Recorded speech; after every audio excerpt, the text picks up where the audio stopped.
Hey everybody, thank you so much for joining us this week for this highly anticipated, long-awaited deep dive into all things Saves the Day with vocalist Christopher Conley.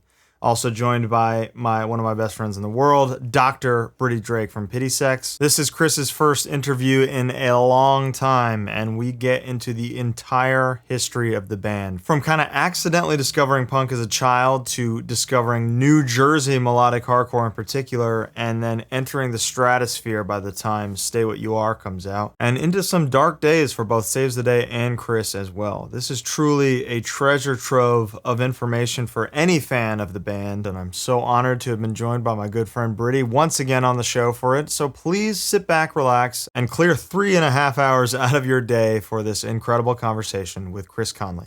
Let's go.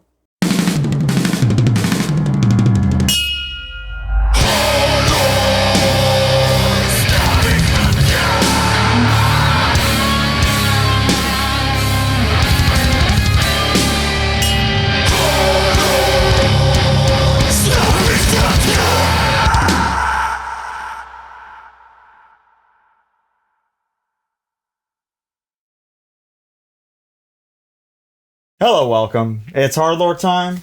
How you doing, Bo?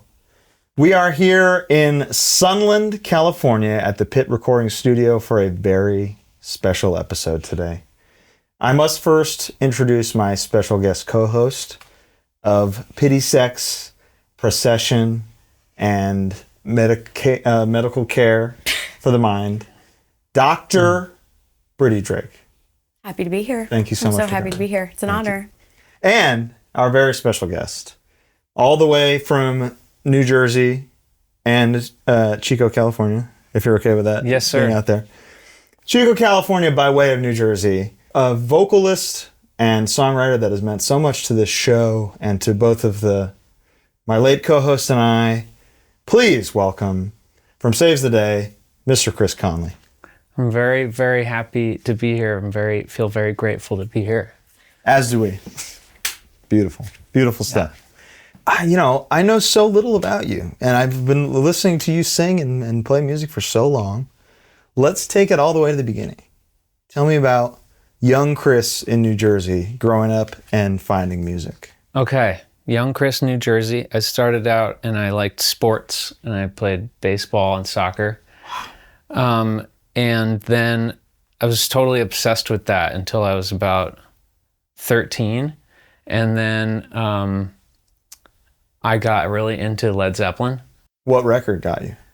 The one that got me was Led Zeppelin 4. Yeah. I remember listening to it just over and over again on this little Discman that I had. And I would this is before you flip things. I would keep rewinding Stairway to Heaven, this one part where the drums come in. The song's pretty good. It's a cool song. And there's where he enters on the drum fill, it's so simple, he just goes crack, dun, dun, dun. And I don't know what it was doing to me, but I was so excited. And I had a light bulb, and I was on a road trip with my dad, and I looked over and I said, "Dad, I want to play the drums." And he said, "Okay, we could talk about that when we get home." And then we got home though, and he said, "I've been thinking about it, and I think it's a little loud for the neighborhood, so I'll buy you an acoustic guitar." And that was really cool of him. Yeah. In the school I went to, Princeton Day School, from kindergarten to 12th grade, in first grade they made every kid pick an instrument. And so I picked the cello because I liked the way it sounded. I didn't like the way any of the other instruments sounded. Because it was guitar-esque in some way? Well, I didn't know till later it was cool because Jimmy Page uses the cello bow. Right. So there's a dots being connected before I have it. The soul, he said, the soul is more powerful than the mind. Right. It always is. Killer quote. Thanks, man. Thank you, my therapist. Drop in science. And so I played cello in the school orchestra for 7 years, and that was really cool. And the cool thing about that school is that they taught you through Suzuki method, which is this method. Have you heard of that? I haven't. It's a method where they don't let you learn how to read music. So they'd send you home with little cassette tapes, and it would be like a Bach or Mozart, simple melody, but you had to learn it by ear. So we've been practicing the Suzuki method our whole life. We have. Yeah, seriously. It's just training your ear. Wow. And then they put little star stickers on the fretboard. I don't know if they call it a fretboard on a cello, the neck. And then, so that's how you know, like, you find the note It's like down positions at on a red cello, star right? 1. Ah. And it was like, okay, that's that note. So I did that. I didn't love doing it, but I did that for 7 years. And then I got into this classic rock music, and I was like, oh my God.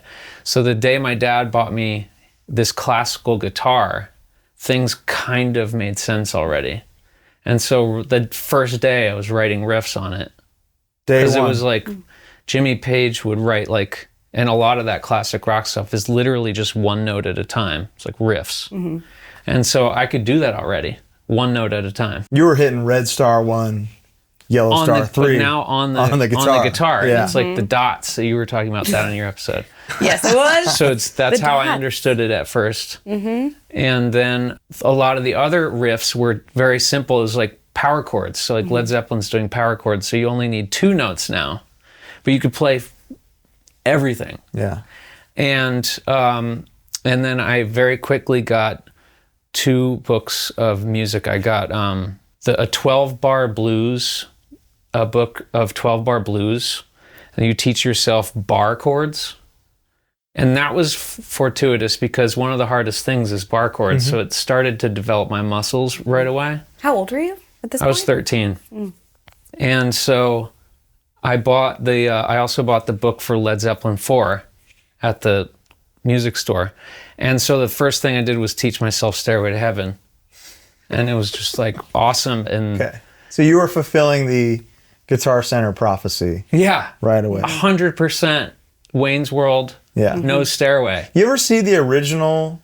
Because in the theatrical cut of Wayne's World, it's not, they don't put the Stairway audio in there. It's something else. Oh, they couldn't afford it. They couldn't afford it, but there's a weird TV cut where you hear him do the boom, boom, boom, boom. How does that lead to punk and hardcore and whatever Right. alternative underground music that comes first for you? It's all because of my very close friend, Brian Newman, who was also the first drummer of Saves the Day, the only other original member of Saves the Day. He played on the demo and the first album through Stay What You Are. Right. He was our drummer.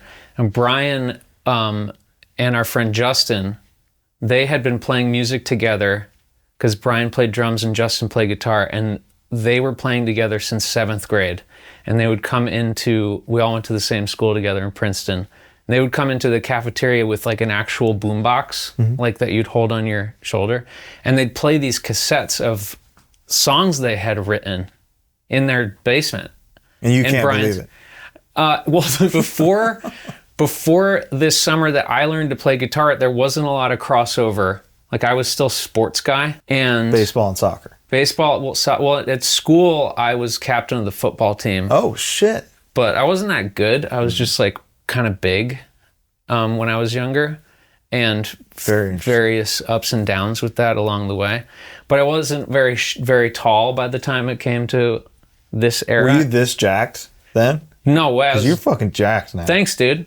Crushing. That's all my wife. She makes me work hard, and I'm so glad for it. Good. Because it changed my life in so many ways. But there wasn't a lot of crossover at our school with like jocks and like they were like rocker kids kind of. I don't know how to describe them, but they were like what a few years later would be like skateboarding kids. Okay, yeah. But skateboarding wasn't really a thing around this time. It was starting to creep in.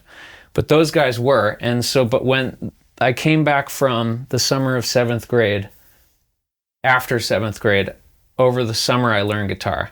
And when I came back to school in 8th grade, Brian, like within the first week, was like, hey, I heard that you learned to play guitar over the summer. You should totally come jam with us. And that was it. And so I went over and started playing with them. Brian already loved Rage Against the Machine.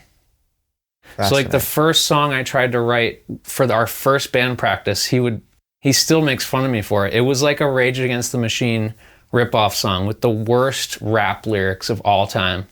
And but you're writing lyrics and riffs after the summer of 7th grade, you know? I was writing Pretty songs the first day I got a guitar. It's insane. And I don't know where that came from, but it was just so fun straight off the bat, just like playing with toys kind of. Yeah. And so then every single weekend we would go to Brian's parents' house and we would play in the basement every weekend. So this became my entire life. And Brian knew all all the cool bands. And the reason that there was a crossover starting that year was they also were making like covers of Black Sabbath. Cool. And since I was a classic rock guy, they were like, oh, let's play some of that stuff too. And then some of the bands that were coming along at that time were totally inspired by classic rock. Like Rage Against the Machine, for example. My friend Joe, who taught me a bunch about guitar, pointed out to me one day, he's like, if you take away the vocals, it's Led Zeppelin. And I was obsessed with Led Zeppelin. I was like full-blown obsessed with Led Zeppelin. That was the whole reason I played music, was Led Zeppelin. And then bands like Smashing Pumpkins, they were like wearing paisley shirts and stuff. And they were dominating the airwaves. Yeah. And inescapable. That became my new obsession with Smashing Pumpkins. And because before that, I had like Jimi Hendrix posters on my wall.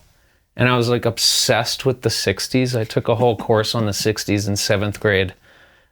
And it was just like, I was full blown watching Woodstock, the movie, like every single day. And then, so the bands coming along in the 90s were, I didn't realize, had grown up listening to those records. So there was like a crossover. So then we were just off to the races and playing every single weekend. Brian, then he was at the Princeton Record Exchange one day, which is a really cool record store in our town. And there was like a flyer on the bulletin board where it was like, do you like these bands? We need a drummer. And he liked all those bands. It was like Rage Against the Machine and Helmet and stuff like that. Stuff we were starting to see on MTV.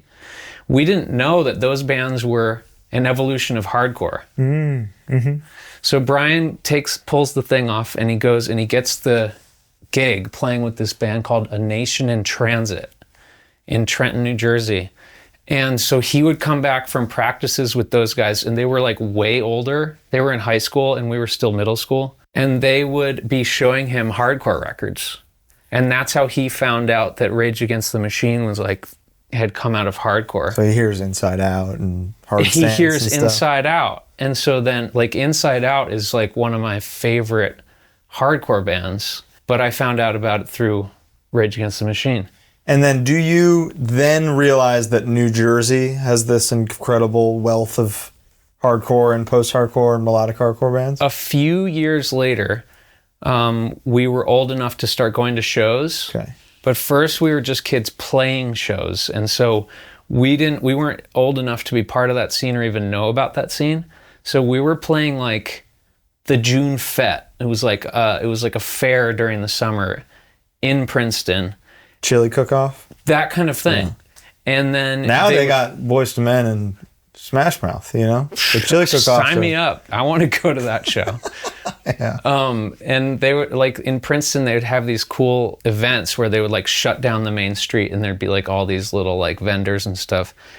And we would play. I don't know how we got these gigs. Like Brian was always out there hustling.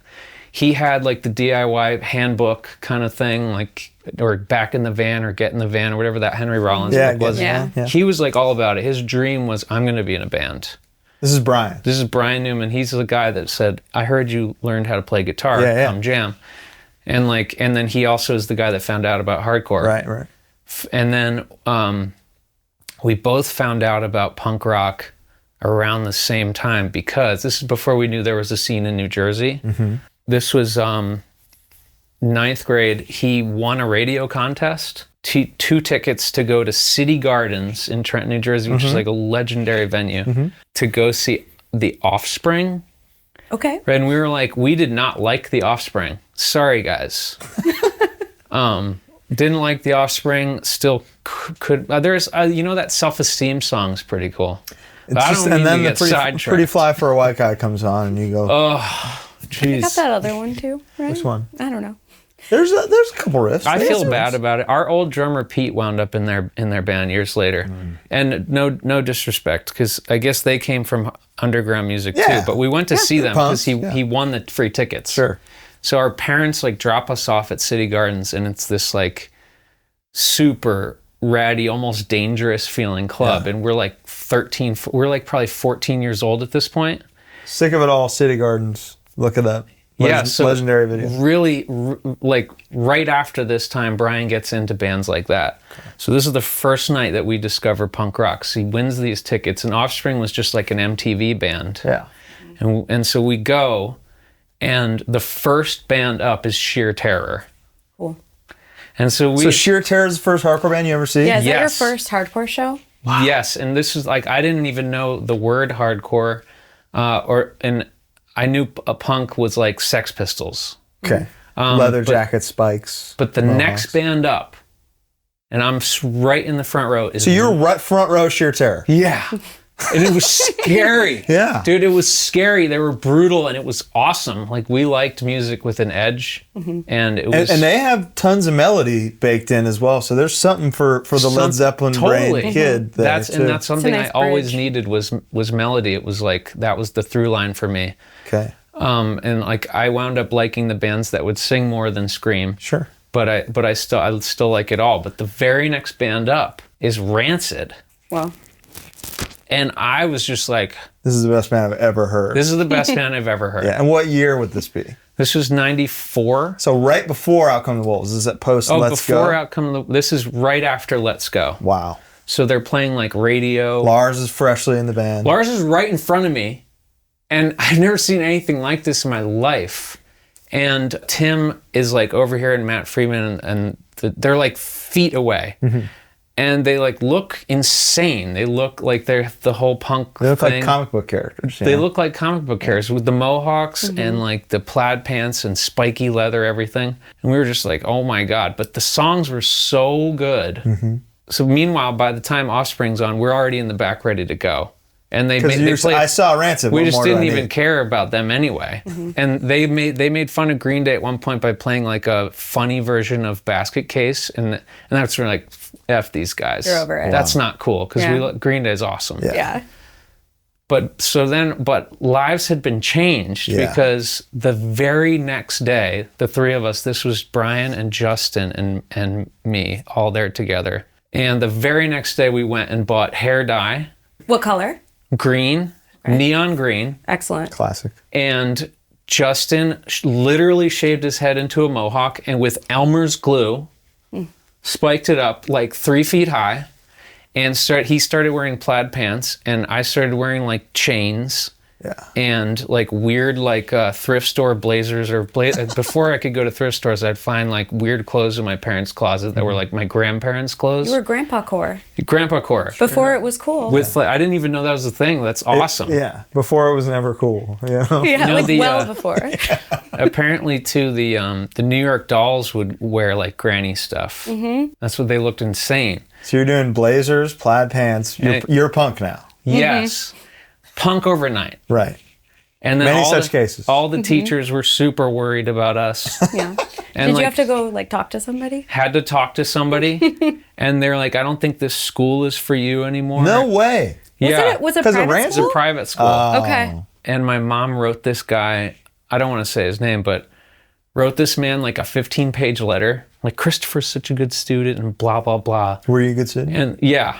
And then but all these other kids are bad kids and blah, blah, blah. And the guy shut up. And then he actually had to hand me the graduation thing later. And I was the guy that gave the speech at graduation. So it's like, my mom loves that. My mom, we didn't have grades like that. Okay. So my peers picked me to talk at the thing. That's so awesome. My mom was really stoked that this guy had to hand me the thing. She's got a picture of it framed. Yeah. I love that. Wow, that's awesome. I love a petty parent, you know? Oh, yeah. Oh, yeah. When your kid is like being mistreated just because he's different.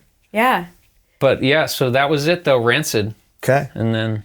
That's so awesome. I have a little word association thing here that I think would be a good icebreaker for us to just get to know your stance on New Jersey hardcore and post-hardcore and stuff. I'm going to say a band name, and you tell me the first word that comes to mind. Any word. Okay. And this is called the New Jersey Rorschach test. So sick. The first band, Rorschach. Is that really a band? Yeah. I don't know them. Okay. Fury of Five. They're like angry. Yeah. And that was never my thing. Like the angrier stuff. Okay. I liked more the sadder, or like reaching for like something better. Okay. aspirational. They've got that in there. Listen, it's buried in there, but you can find the it. Thursday guys I was just on tour with, they were showing me some crazy videos. Of Fury 5? I think He invented the greatest mosh move of all time. It's named after him. Would the you singer. demonstrate it? I can't do it right now. Would you please? No. I'll here it is. It's called the Stickman. It is the greatest. Wait, yeah, Steve was telling me about Stickman. It's a windmill where your whole body's spinning and your arms keep spinning. Oh, I fully got punched in the face by that 10,000 times. So he invented Many that. have. You know, he invented that. Turning So Point. anger. Turning Point was a little before my time. Okay. So by the time we heard about them in the scene, because it was so like straight edge, they were called Burning Joint. And this is before like smoking pot was cool. Wow. Yeah. Interesting. I would never associate that. E-Town Concrete. E-Town was along those lines of Fury of 5 as well. A lot of melody though. But you got a lot of rap too. Yeah. A lot of rap. I know you were into rap. I did, I was, and I am, and that I think that was, they didn't grab me as much as our early guitar player Justin was super into them. Big E-Town Okay. head? Yeah, That's awesome. He'd like a little more of the angry stuff. Nice. Dead Guy. Fucking love Dead Guy, so incredible. Steve Evetts, New record. Steve, yes, He did it again. And we got to see that band at the local like hardcore venue. It was called the Princeton Arts Council, and this is where hardcore bands would come and play. And it was like right down the street from our high school, so you could walk there. And I saw Dead Guy, like I was like feet from them, like Rancid, and they were so good and so heavy. Yep. Love it. Here's a big one. Lifetime. Lifetime is still to this day one of the most important bands to me. And I remember the moment when Brian got me into them too, because I had been off on this Rancid kick for so long. And I was writing songs that sounded like Rancid and like Screeching Weasel and Green Day and Jawbreaker. And he was like, I gotta get Chris to start writing different kinds of songs. I really want him to start writing these hardcore songs. But he doesn't like anything I'm showing him. And then one day he was like, wait, this band Lifetime has this song that kind of sounds like Screeching Weasel. And so he played me The Gym is Neutral Territory. Okay. And it kind of has this part toward the end that's like a little bit like pop punky, but then the lyrics were along the lines of things that I was really enjoying at the time. And then I wound up around that time becoming incredibly sad too in life. And Jawbreaker and Lifetime then the lyrics were so incredible. Like I would just be reading the lyrics of like 24-Hour Revenge Therapy and Lifetime's Hello Bastards and like wearing the booklets to dust. Okay. Because the lyrics were just like speaking to me. And so it's lyrically Lifetime I just feel like it's like poetry. Agreed. And the songs are so cool. Like very few bands were doing stuff with the two guitars in my opinion that well. Like I really liked Aerosmith too when I was in my classic rock phase, and the way they used two guitars, it was just so cool. Where and it's like, not just rhythm and lead doing the same thing. Lifetime had just two like incredible guitars going on every moment of every song. Okay. I love them so much. We should talk more about them. We will. There's a lot we're going more- to get into there's a that. lot soon. I more want to to have more questions. Yeah, we'll Yeah. get A lot more to say about Lifetime. The Misfits. I love the Misfits. Less enthusiastic than Lifetime. Yeah, I mean, they don't speak to me like Sure. emotionally, but I love the songs and I just love their whole thing. And I think they're just like There's no better thing. you know? cool band. Yeah, cool singing, cool compositions. I like that song. I think it's called She. Yeah. I like the original version of it. It has like keyboards. Yeah, that's the It sounds insane. the Cough Cool 7-inch version. I love it so much. And I He can't didn't believe have a that- guitar that day. Not even? No. Wow. Yeah, it's all sync piano. Thursday. I love Thursday so much. I could cry. I love them so much. I mean, I think they're one of the coolest bands on the planet. And I know, I mean, from what I've seen of live shows, they're one of the best live bands out there. And just they care so much. Their songs are so cool. Their musicianship is just next level. I think Jeff is like a fucking street poet. Yeah. Like we're like lucky to have him in our generation. Great writer all around. Incredible writer all around. His book is amazing. He's working on a new one. And I look up to them so much. I admire them so much. We played Jeff's basement. This was like New Year's Eve, 98 into 99. And I didn't know that years later we'd be on tour with Thursday. But I think he had just started the group. And he was such a seminal part of like the New Jersey scene because he was always putting on shows. And he's just a very special person. They're all so special. And what's crazy is like Tucker and I met before music through this mutual friend, Brandon, because we were like skateboarding in Princeton. That's a good guy. Tucker. And Brandon was sharing stories the other day. We were all in Brooklyn. And he was sharing stories of like the origin story of me learning to play guitar and the origin story of Tucker playing drums. And he was there the moment Tucker first got behind a drum kit. And if you haven't had him on here, that'd be a great story. That's coming for sure. That'd be a great story. He's a good guy. Put in a good word. Yeah. Okay, I surely will. Here we go. Ready? I love him so much. My Chemical Romance. Oh, I love My Chem. I love My Chemical Romance. I think they're like larger than life itself, and like such awesome people, and like what they've done for music is amazing. Crazy. Their music is so good. Timeless music, and like incredible performances. Like I cannot filling stadiums now. Yeah. It's crazy. Yeah, Brian Newman and I actually went to the MetLife show when they played Giant Stadium, and we were like standing down on the floor watching Thursday, and then it was Death Cab and then My Chem, and we were just in the middle of this giant filled stadium, and we were talking about playing shows in basements down the freeway, like over in New Brunswick. And then it's all like evolved into this. And it just absolutely blew our minds. And they shredded a stadium. Like they played so well. And like, have you seen the stadium show? I wish. I tried to get tickets. Yeah. Are they the turnstile of emo? Of early 2000s New Jersey emo? Yeah. Where it's just everybody in the genre is like, man, good for them. And like good, like mad respect. And no bigger band. Yeah. True. Yeah. Very true. Floor Punch. I love Floor Punch, man. Yeah. We used to play shows with Floor Punch all the time. I don't know how much they liked us, because like in the early days, we'd catch a lot of flack for sounding like Lifetime. Sure. And for singing, because at that point in time, it was like you screamed and like shouted. But as a sports guy, you gotta kind of dig Floor Punch's thing. You know, I never put two and two together. Yeah. Yeah, dude. Big sports guys. Yeah, big sports guys.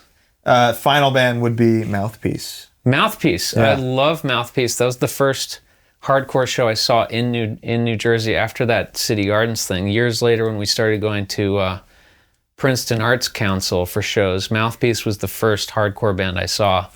They were like the Beatles or something in New Jersey, or like what I imagine Youth of Today shows were like, because like the entire room was going absolutely crazy all the way to the back, and like there was like a wall of people like trying to get on the stage, taller than the band on the stage. So you're seeing that in real time too, and just being like, "Oh, this is hardcore," basically. Yes, and Very it was cool. like it was amazing. And because of the Princeton Arts Council scene, you could like stick around and meet your favorite bands. Yeah. And so, our guitar player Justin, this is before Saves the Day. We always had bands. The three of us, Brian, Justin, and I, always had bands. We would change the name all the time.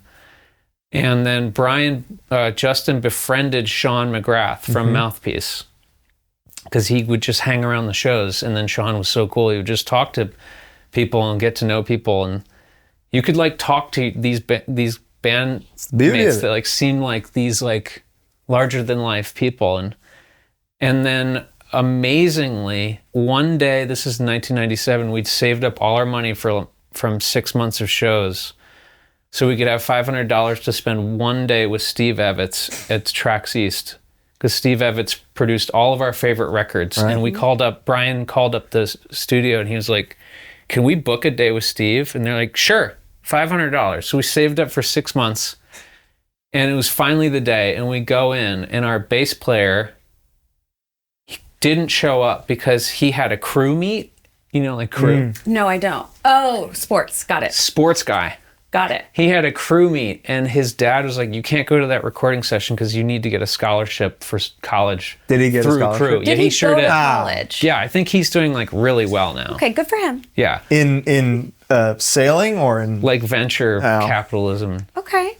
And so, hurrah. Yeah. But he ain't on the Saves the Day we didn't demo. have a bass player, right? So like I played the bass on the demo, but Justin thought, oh, I'll call Sean because Sean McGrath lives in New Brunswick, which is right down. He was going to Rutgers. He lived in New Brunswick, right down the road essentially. And just to see if he wanted to hang out, but it turns out Sean came down and he was like, these songs are really cool. You guys could totally play hardcore shows. Your band name is a little weird, and that would look so weird on a flyer. Is this Sefler? This is Sefler, which is a made-up name that came out of like a typo in typing class when we had to learn how to use computers in 7th grade, 8th grade. So Sean said, this is really cool. You guys could totally play hardcore shows. But the name is weird, and I always thought Saves the Day would be a cool name for a band. So he just suggested it like that, right there in the control room. But by the end of the day, he was also like, I'll play bass in your band. Wow. And this was like crazy because he was in Mouthpiece. Yeah. And so Sean also had a... This is Paul McCartney of New Jersey Hardcore. It is Paul McCartney of... It is. Yeah. And we were like, what? What's the age difference? He's at Rutgers. He's at Rutgers, so he's like 21 at this point probably, and on that day, Brian and I were 17 years old. So that feels like a big difference. It was when a you're that age. huge difference. He was like an adult. He was like a grown man, and he was in this huge band, and he also had a side band, a side project called Hands Tied. Yeah. And Hands Tied had put out a 7-inch on Equal Vision Records. Here we go. So we made that recording that day, and that we changed our name in the control room to Saves the Day that day with Steve Evetts and with Sean in the control room. So we left the recording session that day with the tape that said Saves the Day demo. And Sean, because he had like all these connections in hardcore, was like, let's play a show next weekend. My friend's putting on a show at Rutgers. And was Sefler playing out and about? Sefler was playing every weekend. We'd play like basements or backyards or something like that, or these like street events. What kind of... Oh, so it was like not punk shows. It was like punk, town meetings, some pop punk. Okay. Bands that like would all gather in a garage on a Saturday and play to like 5 people. Yeah. And so we would do that. We were playing with the band called Shower with Goats sometimes, which is sometimes like a random, and then a band called Secondhand. We would play shows with Secondhand all the time, and it would be like, we got a gig at a coffee shop, or we got a show at the pizza parlor, or we're gonna play on the curb outside of. But it's not till Paul McCartney joins your band that, and then that it's like, hey, you could just play hardcore. Yeah. We did, and it was like the very next weekend after the Saves the Day demo, we had a show at Rutgers, and we were going to open for MC Light, of all people. She didn't show up, and it was this like indoor place. They had all these like bouncy houses and stuff set up, kind of like a fair. And Can't get away from the fairs. Can't get away from the fairs. So it was a seamless transition. Okay. Apparently. Where the stage was like 20 feet high, like a massive arena. And we like played, and it was so weird because like no one was watching us there, just walking around with cotton candy and whatnot. But then Sean was like, hey, my friends at Ignite are playing a show down the street in New Brunswick. Same night? Same night. Same day. It was like the sun was still out, and it was like matinee. And so Ignite was in town from California, and we loved Ignite. We were like, are you serious? And Sean was like, yeah, they're going to let us hop on their equipment and play 4 songs before they go on. This would be 1997. Okay. Yeah, April of 1997. Did Floor Punch play this show? Floor Punch might have played that show. I don't remember who I'll was have to check the opening. book. But Wow. it was New Brunswick, and it was in a venue. I can't remember the name, but it was like kind of partly underground, but partly like street level, and the sun was coming in. And it was like packed, like 300 people in this tiny space. And like Ignite all the bands were set up in the middle on the floor. And there's no stage at all. And we like hopped on their gear and played these severely out of tune guitars. We played songs from the demo. And we had these demo cassettes that we would sell for $1. And like right away, people started buying them and immediately recognized that it sounded like Lifetime. So we start catching flack from day one. But also people would buy it. And like Benny from Gaslight Anthem was in the scene back then. And also Ben from Armor for Sleep was always around. Shout out. Gabe Saporta and his brother Ricky, they were like already part of this scene. So cool. I want to talk about that later. Yeah. And so right away, this like little scene was, we were getting accepted and like allowed to play shows. Sure. And this is so much because of Sean, and that all goes back awesome. to Mouthpiece. Wow. That's so cool. I mean, that is the classic like punk hardcore experience. It is. It's like you have your old head who's 3 years older than you Yeah. at the time. And then now, maybe a little bit older now, but yeah. And then you just kind of get this in. I Yeah. love that You part of it. entered, Yeah, you it were, was you were like- playing outside of any world. There was no like scene, and now you're here. We were in the scene. And you're in a few of them, kind of. Because Yeah. the Lifetime people are accepting it and rejecting it. Some of the hardcore Yeah. people are accepting It it. was and more like rejecting the hardcore people liked it a little bit. Yeah. Because there wasn't a lot of singing, but the songs had a little bit of an edge. I mean, it was fast, melodic hardcore, but then it was catchy. Well, what I want, so when you go back to the two Sefler things, it's like the demo sounds more like Stay What You Are or something, than like Can't Slow Down. Like The Saves the Day demo? Or the Sefler demo. the tape Yeah. with the old man on it? Yeah. Holy shit. Like that, like Wow. tempos and, Dude, and rhythmics. Like you're 100 doing more of a Stay What You Are thing. It's like a Smashing Pumpkins kind of thing. Yeah. Yeah. That makes sense. And if you Sunny were Day kind Real of in Estate. That. Yeah. Yes. Yeah. And then in 13 Hours of Everything, Right. it's fast. Full-blown Rancid, though. But it's like, I hear like HR. There was one song on that where that was the transition between the punk rock thing and melodic hardcore. And Brian had gotten me into Lifetime. And there's a song on the actual 7-inch called I Think I'll Quit. And when we did the Saves the Day Ups and Downs B-sides, I wanted to put that song on it. But I was at some sort of place in my life where I didn't listen to the final track listing when I got the test pressing. But I had written the liner notes, and I was like, this was the Sefler song that sounded like Lifetime. But when So you thought it would be on. when I finally listened to it, it was one of the songs that sounded like Rancid. Oh. And I was like, whoops. That is not the one that I thought was going to be on there. But there was one song on that 7-inch that was like totally what Saves the Day was about to start 100%. sounding like. Your Sefler when you enter the studio with Steve Evetts. Your Saves the Day when you leave. Yeah.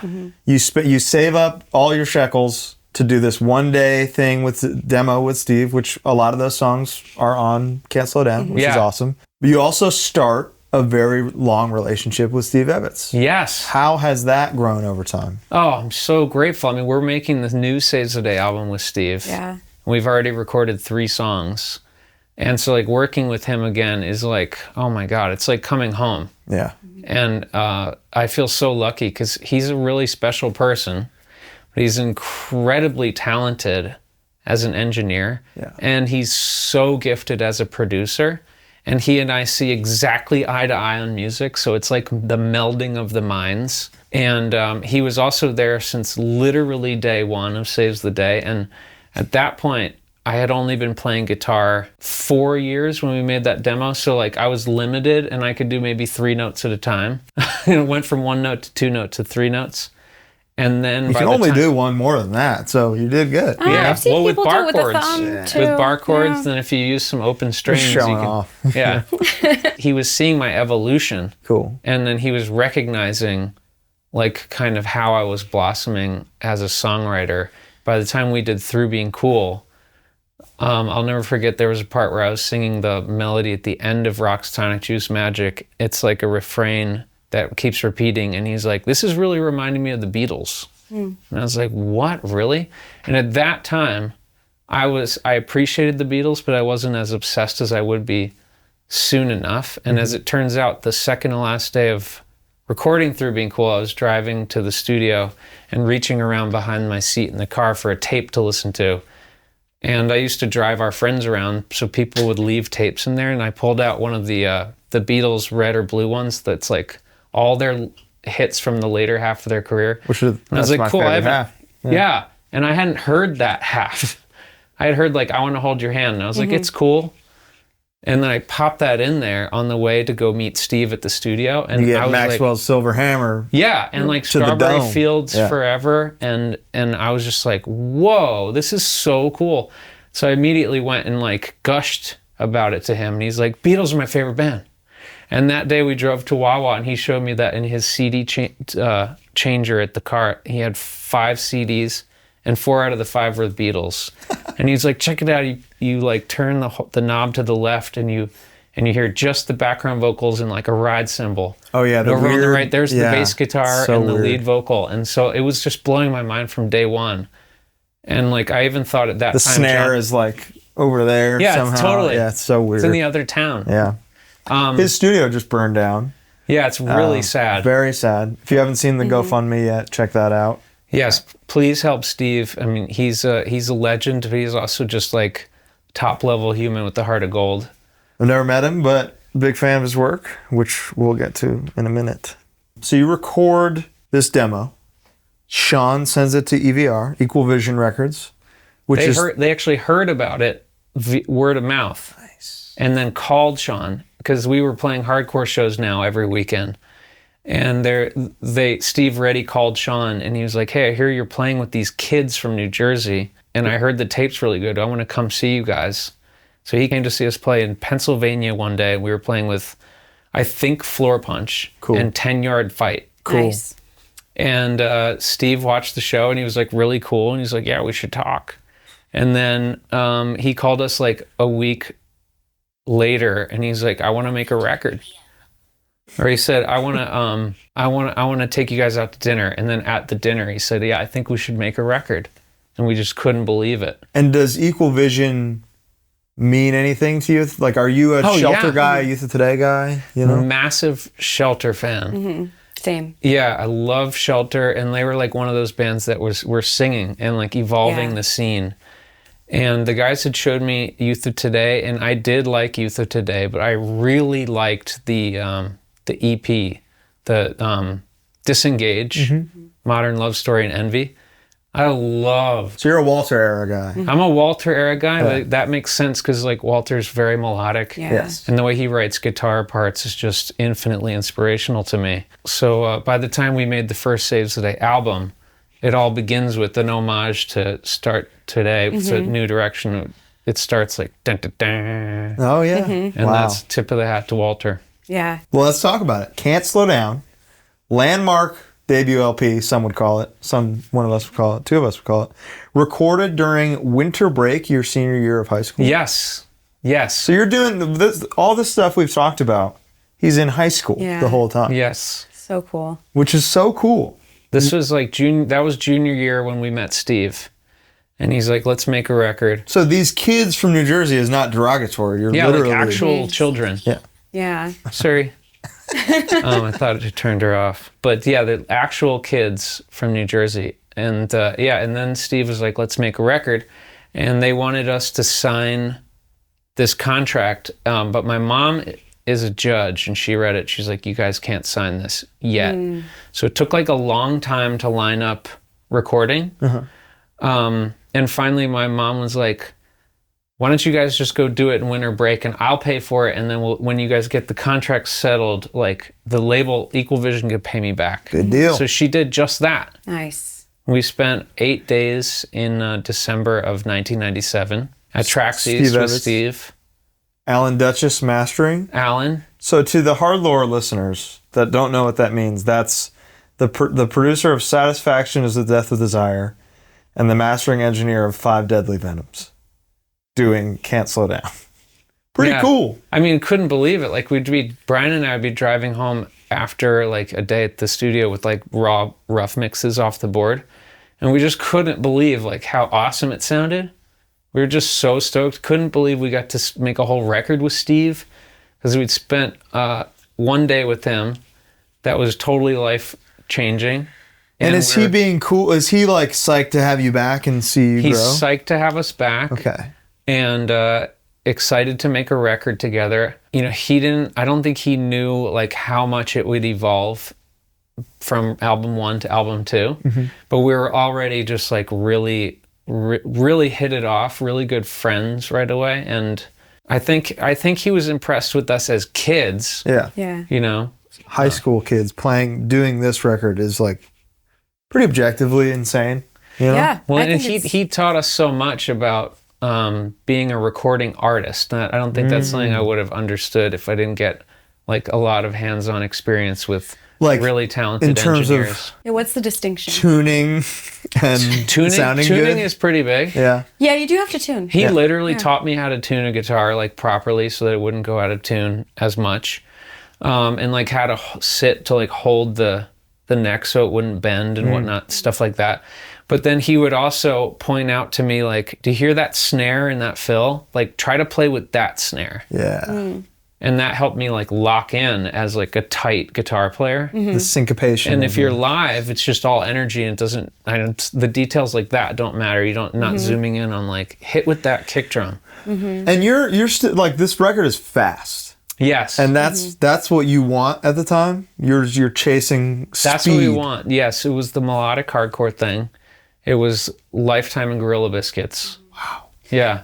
Yeah, you're only performing as a vocalist at this time? Are you? At that time, I was only singing in the band because we'd become this hardcore band. We saw all the other bands have like free-floating singers. Yeah. So Brian was like, you should do that. And then you can like go and like Part of the show. Yeah. visit You know? everybody on stage. Yeah. And that was cool. And I was nervous doing it, but it was cool to do. And then when we went to record the album, I played like the majority of the guitars still for the first album. And I played about half the bass. But that was really just because we had to get things done in a short amount of time.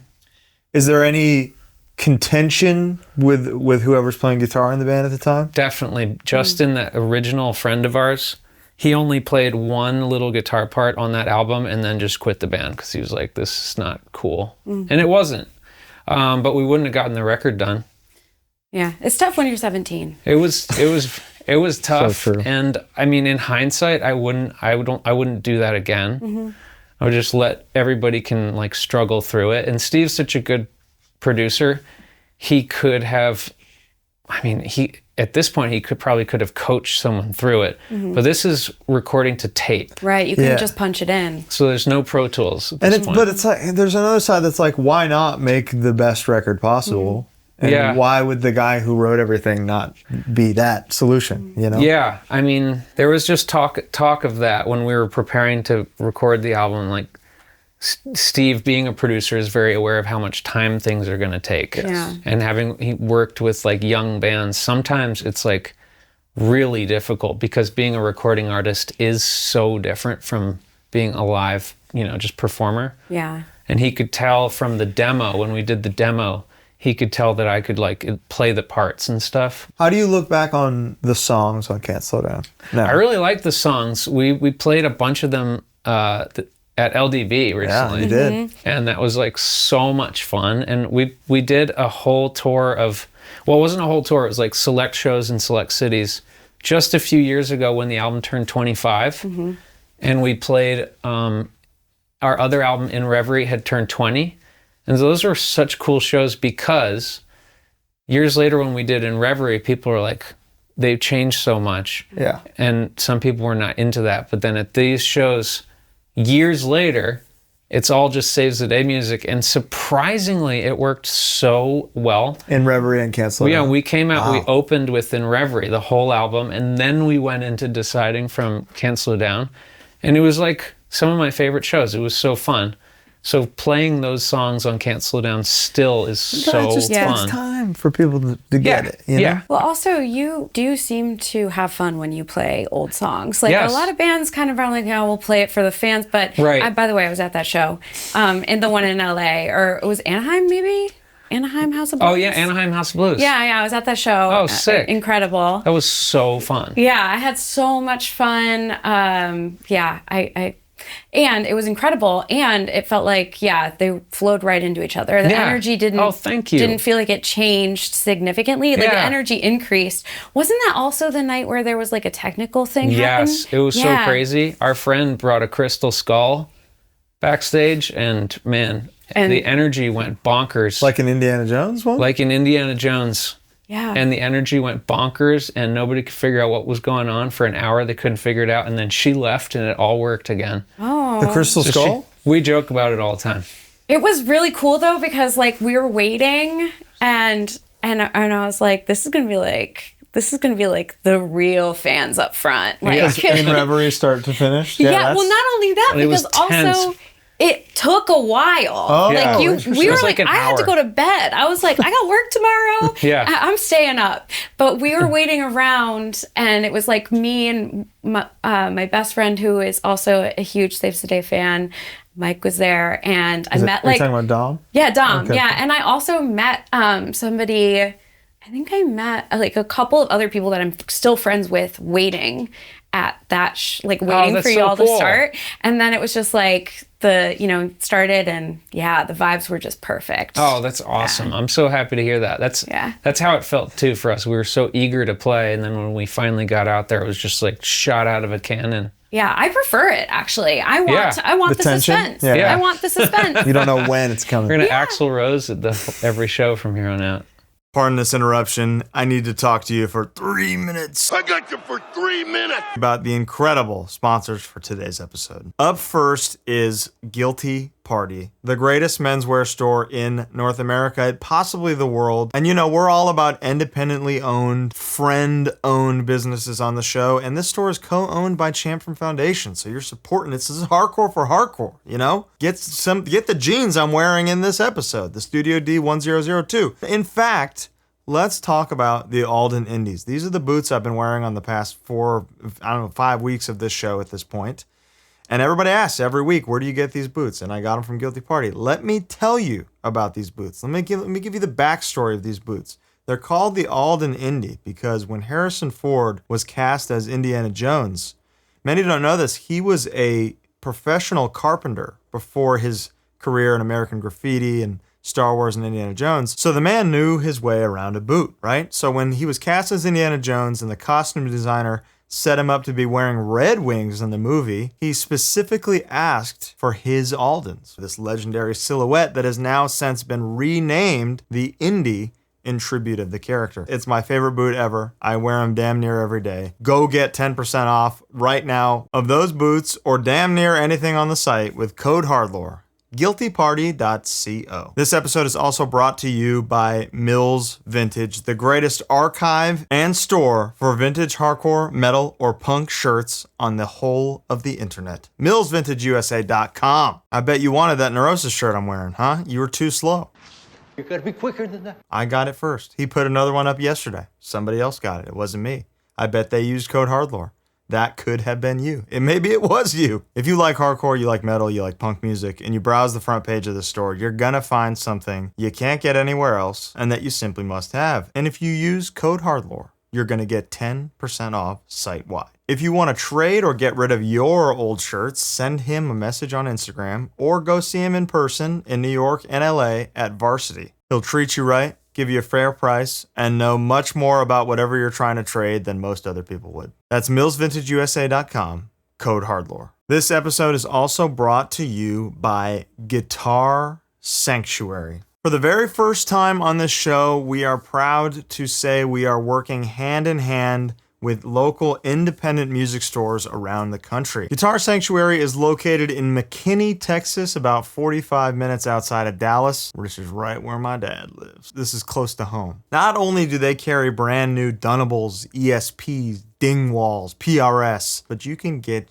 all your amps there as well. Mesa, Dark Glass, Soldano. They've got a used boutique guitar amp section that is constantly updating with new rare amps. They've got pre-owned pedals that go fast and also restock constantly. And if you're feeling crazy, open up Geo's vault and see some of the rarest, craziest vintage used guitars you've ever seen. Dunables are also out of stock all over the country and the world right now, and Guitar Sanctuary has a few. We must keep independent music stores alive, and you can start today by going to guitarsanctuary.com.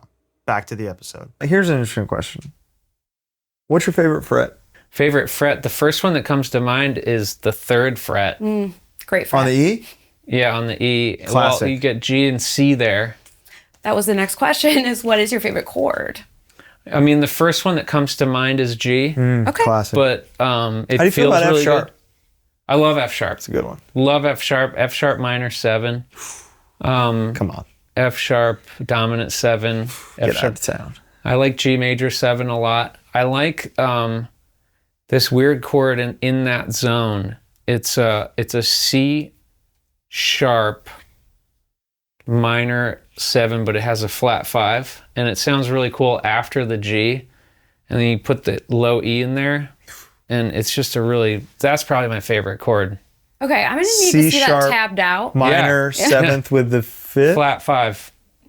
So it's like, I think some people call that a half diminished. Okay, that sounds cool. But the theory and stuff I learned on the job, like as I went along. So this is years Good. after Right. the 3. You can tell. Years after the 3 notes. Yeah. Yeah, well, and also you probably weren't allowed to learn to read music at that time. Exactly. So. They didn't Suzuki. teach me how to learn to read. Did you learn since then? Do you know how to read? I still do not know how to. Interesting. My daughter knows how to read music. Oh, really? She played piano like forever. And She don't rock with Suzuki like us? She didn't rock with Suzuki though. She learned Tradish. You know what though? I do know how to read. Oh. You do? That's so cool. But only because I had to learn for band. Oh, right. So I don't know how, and I learned bass clef. So like I learned for trombone.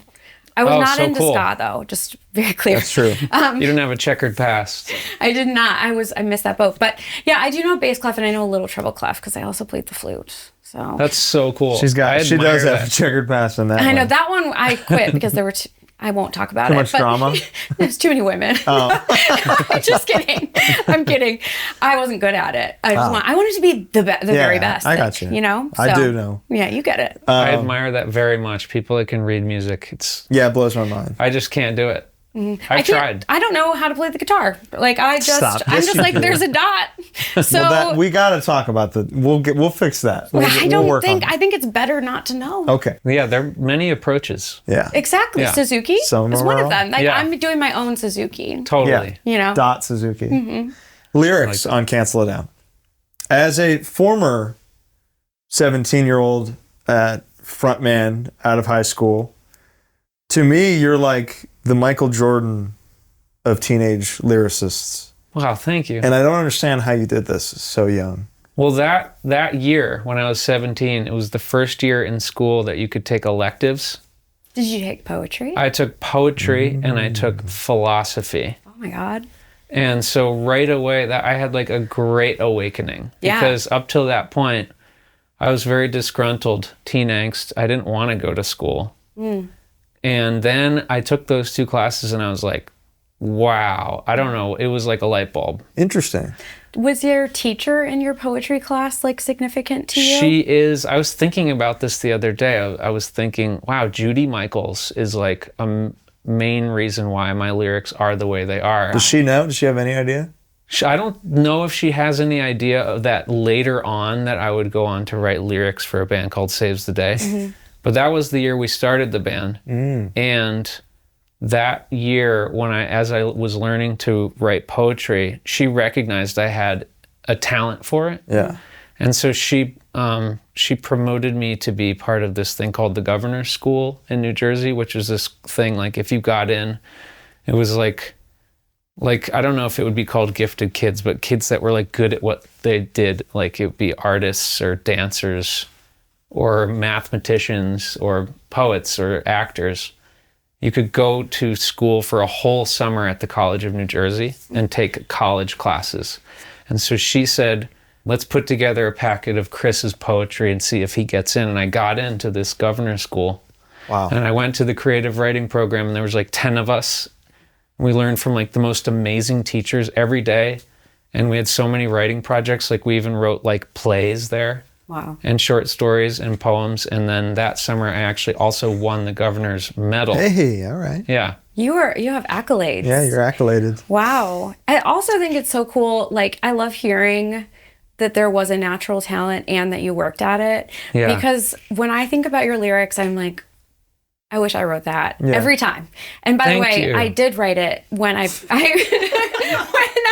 when in college I took a class where I had to fill out a journal every week, and I had to fill it up, and so I didn't do it the whole time because I waited until the very end, and I was like, I can just write out Saves the Day lyrics all night. So They didn't have to read it. You just had to fill the pages. That's so cool. And so I wrote out Saves the Day lyrics just my God, that's all amazing. night to finish this journal project. So I did write That's so cool.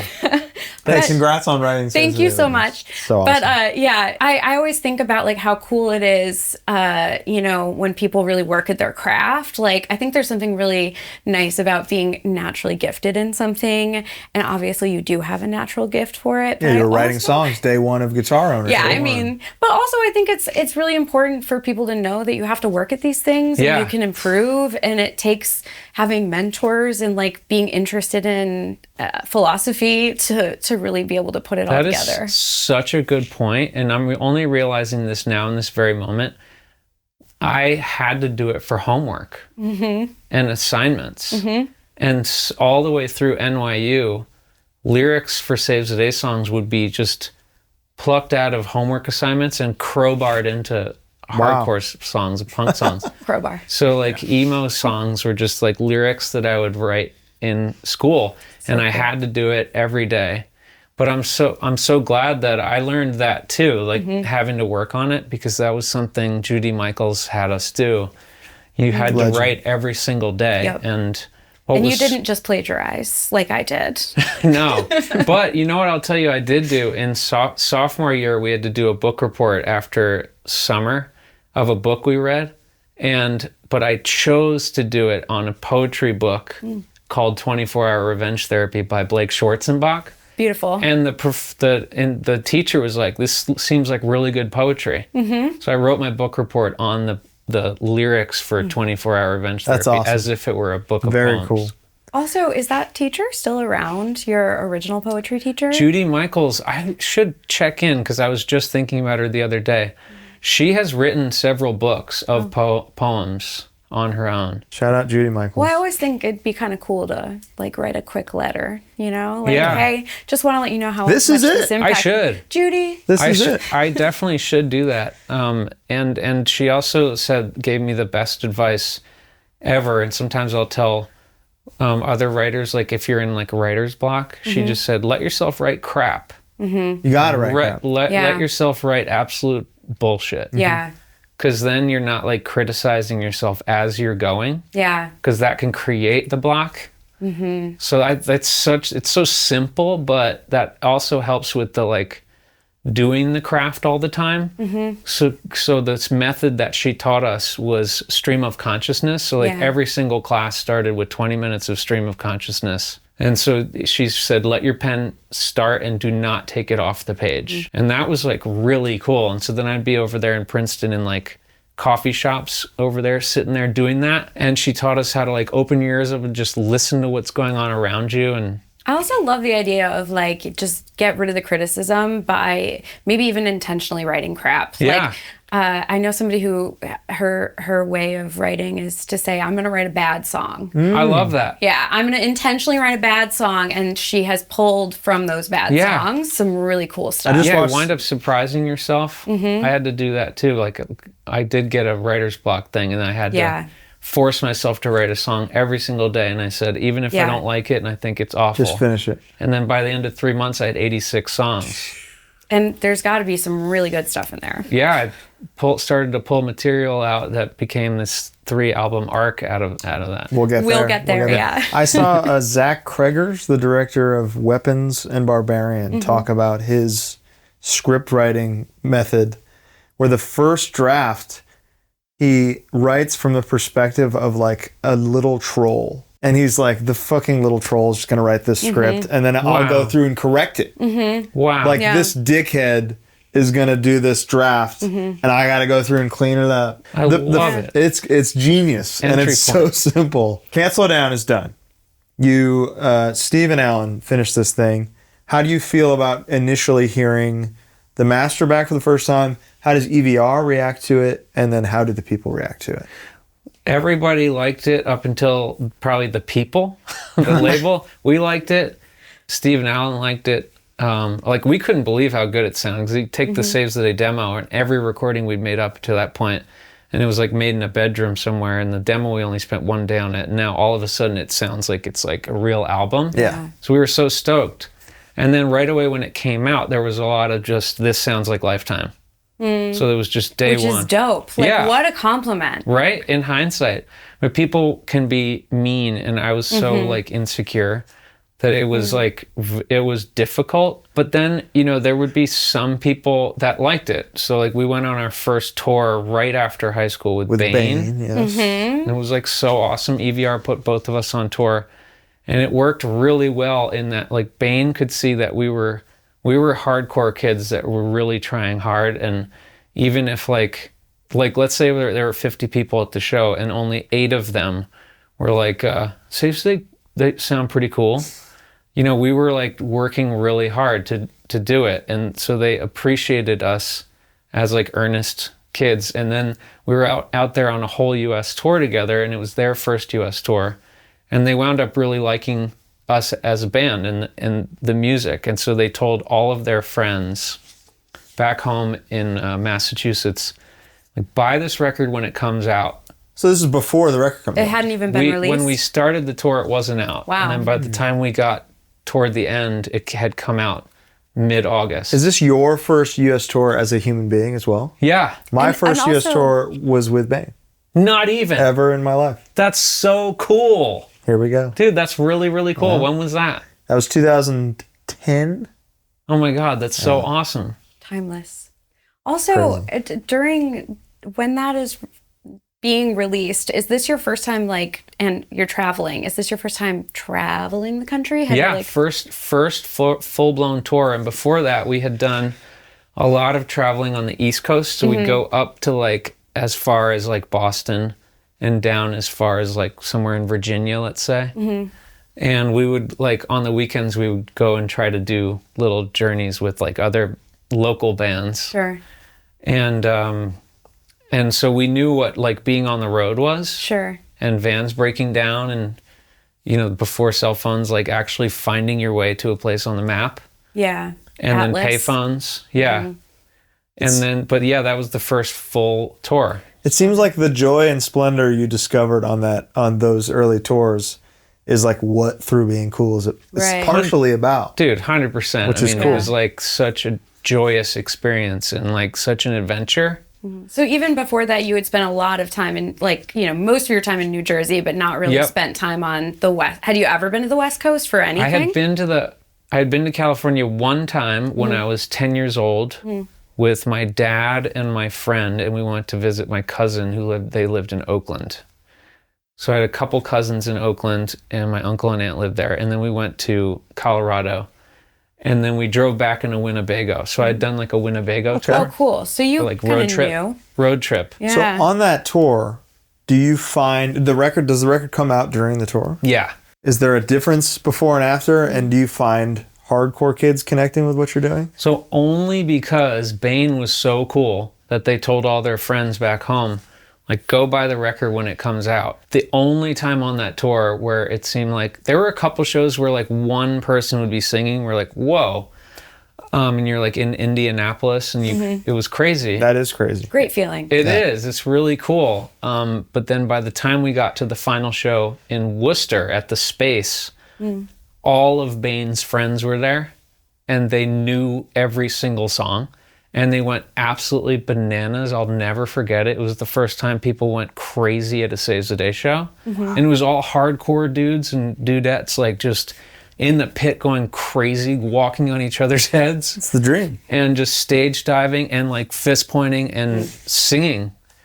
like loud and so you stoked. can still visualize that because that's the first time that Yes. Wow, that's awesome. And then that was like, that spot became like our home away from home. And every time we played the space, it would be special, and we would do like special shows there. Like, I think the first time we ever played, some of our acoustic material was there, but like we were so welcomed by that scene. They were like very open to us doing different things. Like, for example, having an acoustic EP. For some reason, the like hardcore scene was like super into it. Oh yeah. I mean, I feel like also around that time, well, not even just around that time, in general, we yearn for it a little bit. Like there's like we yearn for the soft, sad music as much as the, to sort of like round out the music taste.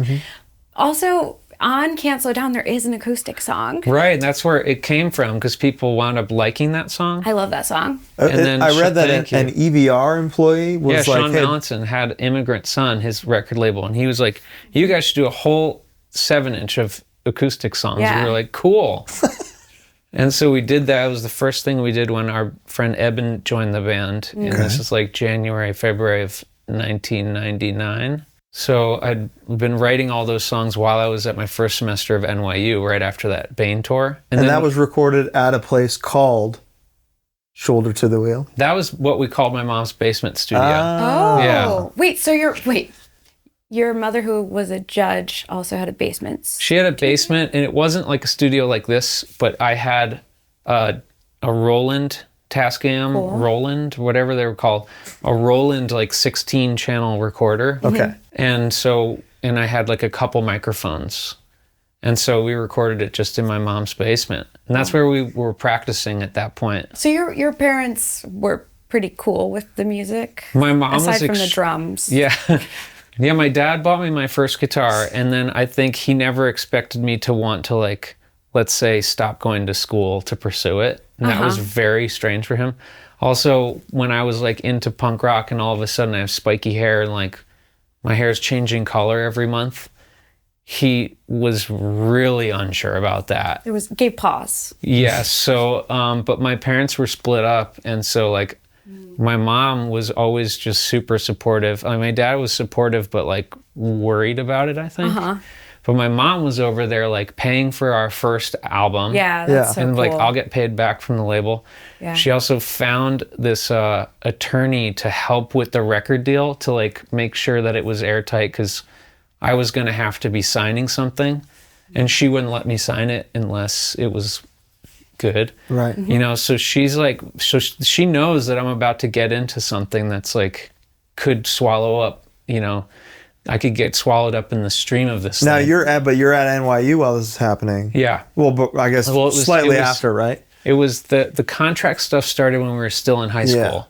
So, but then you have this record coming. You signed to EVR, and then you still decide to go to college. Are you at college every day, just like, get me out of here, I gotta play? No, I really liked college, and there was no way I ever could have thought that I was going to be a musician. Really? Even while kind of successfully pursuing it. Well, at this time, we just had Can't Slow Down out. Yeah. And that was like miraculous, but not that many people seemed to like it. Like Worcester was the one place where people liked it. What about like a New cult Jersey? following? In New Jersey, it was a little bit like, who are these kids that sound like Lifetime? Okay. I mean, that kind of makes sense. But there were like the small group of people like Gabe Saporta and Ben from Armor for Sleep. They were like super awesome friends that were fans, and at every show, and they were like, we love the demo tape and we like Can't Slow Down, and they were really encouraging.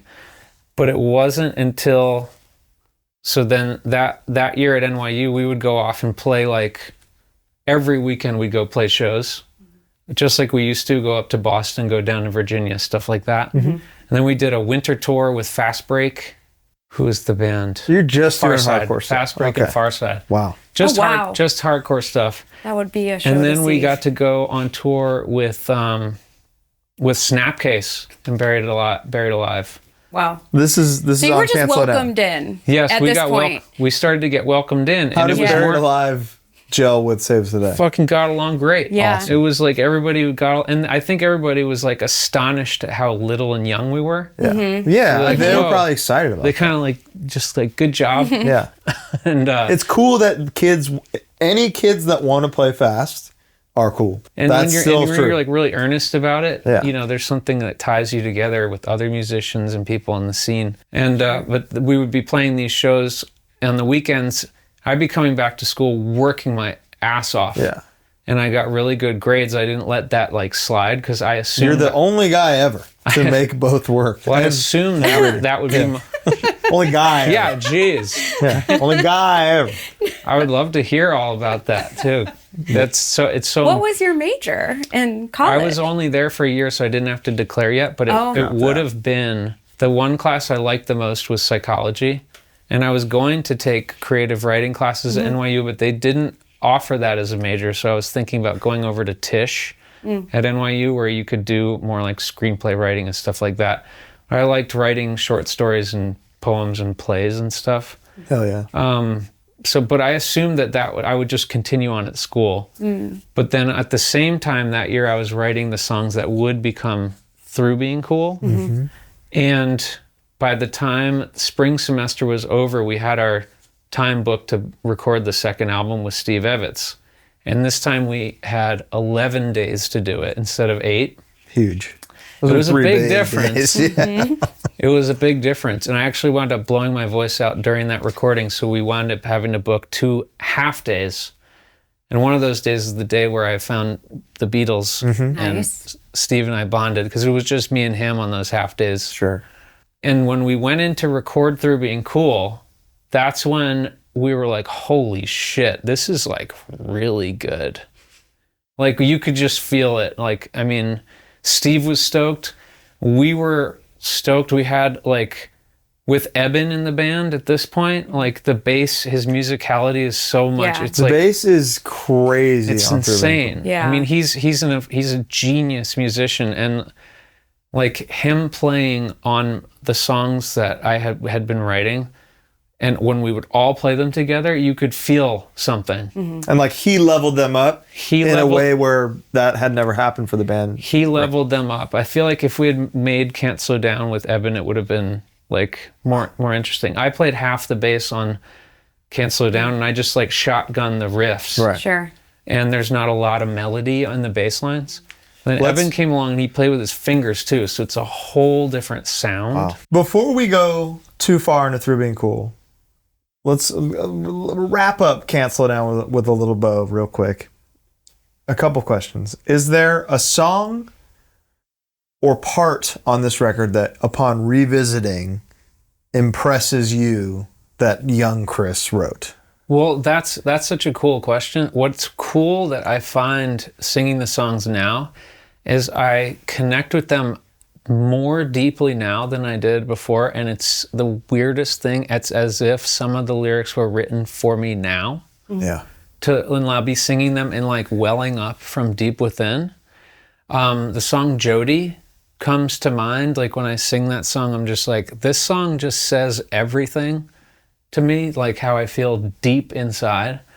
And then the first song though that came to mind when you started to ask the question was Houses and Billboards. And it's the final part of the song where it's like the outro. It's like, I remember when we sat on the step watching the moon chase the sky back to that whole part. Yeah. I love that part so much. Like those are still some of my favorite lyrics I've ever written. Wow. And the melody and the guitar part, and it's like all slow and everything, and I just like it a lot. What's your favorite song on the record? Blindfolded. Oh, cool. Yeah. I hear that, well, a lot. I just did this acoustic tour with Thursday, and that one got requested a lot. And it's very fun to play. Yeah, I had a really strong connection to it when I was being rejected by somebody I had a crush on. Oh, for sure. Multiple times. That'll do it. Oh, yeah, no, he rejected me a lot. Oh, it's a single he. Yeah. Oh. It's okay. He's doing fine. He's bald. And you're married. And he's right in there. No, but I felt so connected to the lyrics of like, of just feeling like, you know, I wanted to take him onto a bridge. Okay. But the blindfolded part, yeah. The whole song, it just really resonated with me back then. Still now, I can still connect to those feelings. That's so cool. I appreciate that so much. And I also love those those like some of the early Saves the Day lyrics have really like weirdly romantic notions to them, like take you blindfolded dancing onto bridges. And then the person says they don't want to be with you. And then you're like, why? I wanted to blindfold you. Well, that's like, you don't like that? That's like a romantic gesture. You know, beautiful. You blindfold somebody to go like, surprise, there's a cake, everybody's waiting. Of course. That kind of thing. Look, we're having a dance on the bridge. Yeah. It's more like that. I always interpreted a part of it being like, I don't want you to see what I look like, too. So that's right? Good, because then it's like all I have are these like scars, bloodied scars. I'm too scarred and bloody to be. So I had acne when I was pretty young, right when you'd usually get it, but it never went away. Like I still have acne really bad. And so I just, when I sing those lines now, I still feel that same like teenage feeling of just not wanting to look in the mirror. I remember I had acne, and it definitely hit the like, my face will lose these scars. Yeah, like that so was you another felt one that from an acne perspective. That's what that was, 100%. Dude, how cool is that? For sure, yeah. And your metaphorical meaning for these words was the actual meaning. Yeah, the actual meaning. Yeah. Mine would be Always 10 Feet Tall. Oh, sick! Banger. I love playing that one too. And even though I was a tall kid, that made me feel taller. That's so sick. Beautiful being song. tall. That must be so awesome. It has its perks, but you know, when somebody taller walks in, it's like, what the fuck is this asshole? You know? Just show off. I'd love to know what that's like. I'll lift you up and spin you. Okay, that's perfect. Something dark-sided must have happened between 1998 and 1999, because now, as Through Being Cool is coming, you're obsessed with water. This guy named Nick, you hate this guy, and it sounds like you went through like a Shakespearean heartbreak of some kind, which would all manifest in your second LP, Through Being Cool. Yes. How is this all like real things happening in your life at the time? Well, it's all real emotions that are really happening. And then like that guy, Nick, was a roommate of mine, and he's a relatively nice person. Like I would find out like later when he started coming to our band's shows. But at the time, in the context of like why I felt so awkward at that time, like I just started going to NYU, and they put me in a dorm with 5 sophomores who were all friends. They all chose to live together. And I was this one weirdo kid that was the freshman. And so they were kind of like standoffish toward me, but in this like small living space.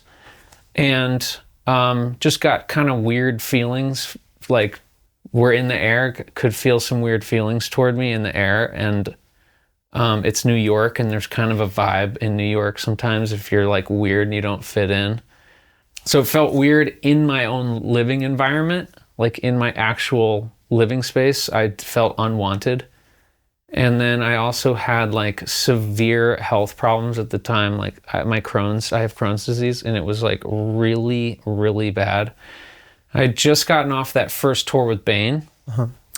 So I also had, my high school girlfriend, who we were like in love, but then I was like gone all the time, and I was in New York City. So I'd be riding the trains back and forth on the weekends to go see her. And so you're riding on the train like next to the river. So there's a lot of water you're seeing, and you're across water from the person that you love. So there's a lot of that. I also grew up like going down the shore in New Jersey. Like my mom grew up at the shore, so I spent a lot of time at the shore. And I remember at the shore, like I was always like a heavier kid. So like if I had to be in a bathing suit, I get teased. And I feel that now. You're fine. Yeah. So like I don't know, and I was on the swim team with our friend Brandon, who also knows Tucker, that I was talking about earlier. But I'd be like the one kid that was just like tormented. You go and like have a swim meet with some other school or some other like group or country club or something, and there was just like relentlessly torturing me And it was absolute So this is agony. all informing Through Being Cool.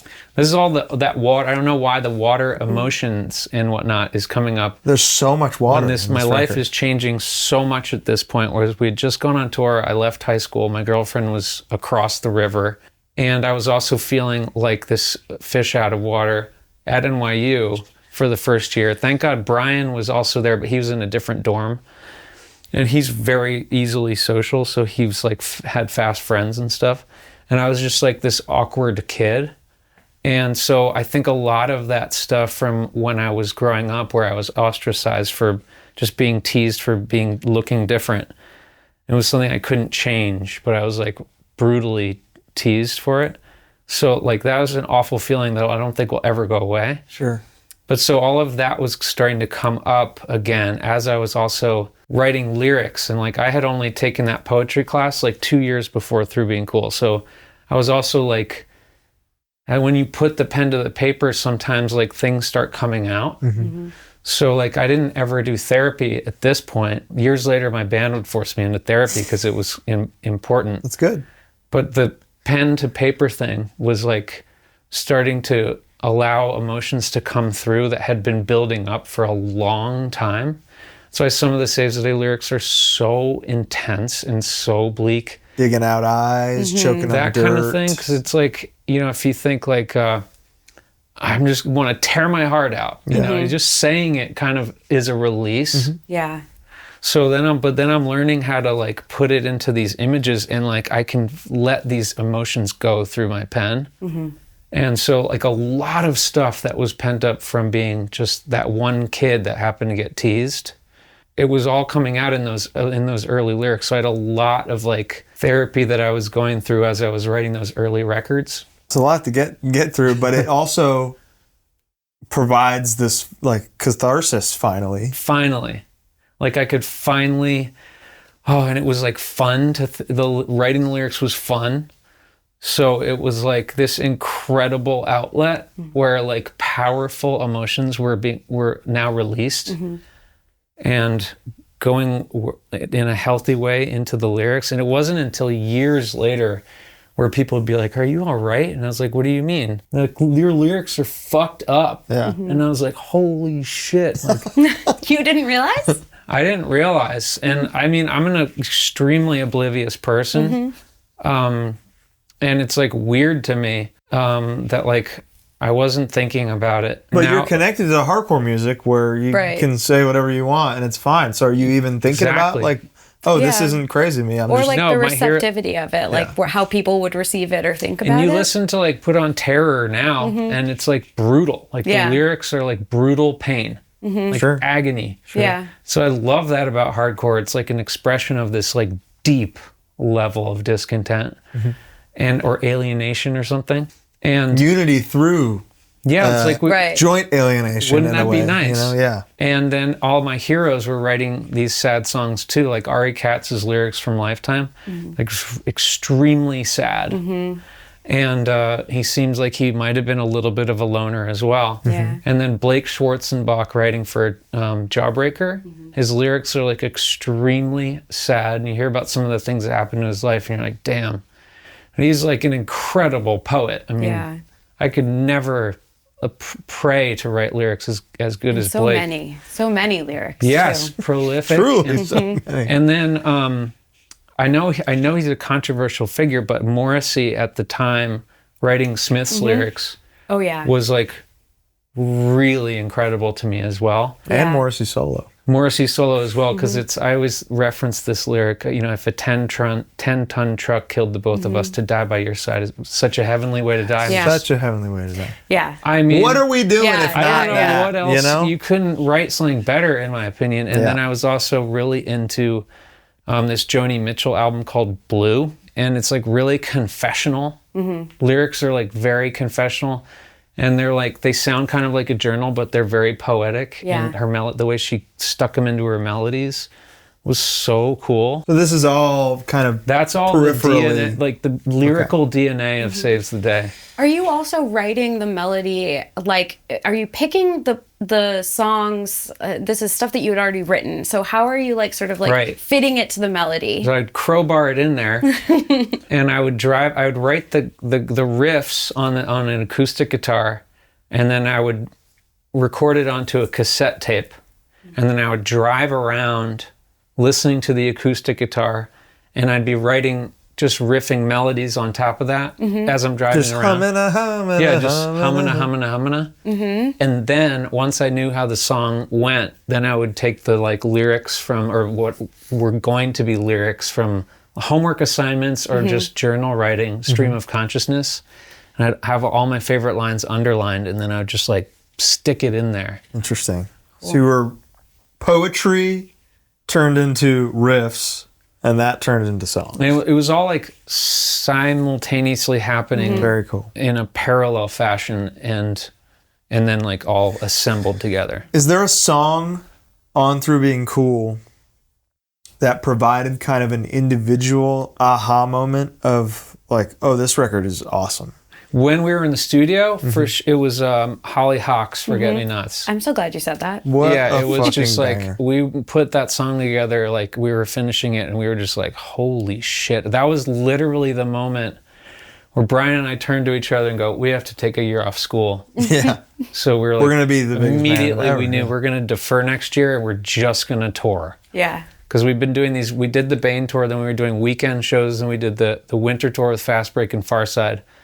Then we did Snapcase and Buried Alive. And then we made this record, and we were like, we have to do this. Yeah. So then we just went for it. Does EVR agree? Yeah, EVR was like so stoked. The only thing they weren't sure about with that record was the artwork, because the artwork is this like tongue-in-cheek. Yeah, but I think at that time in the hardcore scene, it was like, who the fuck are these guys?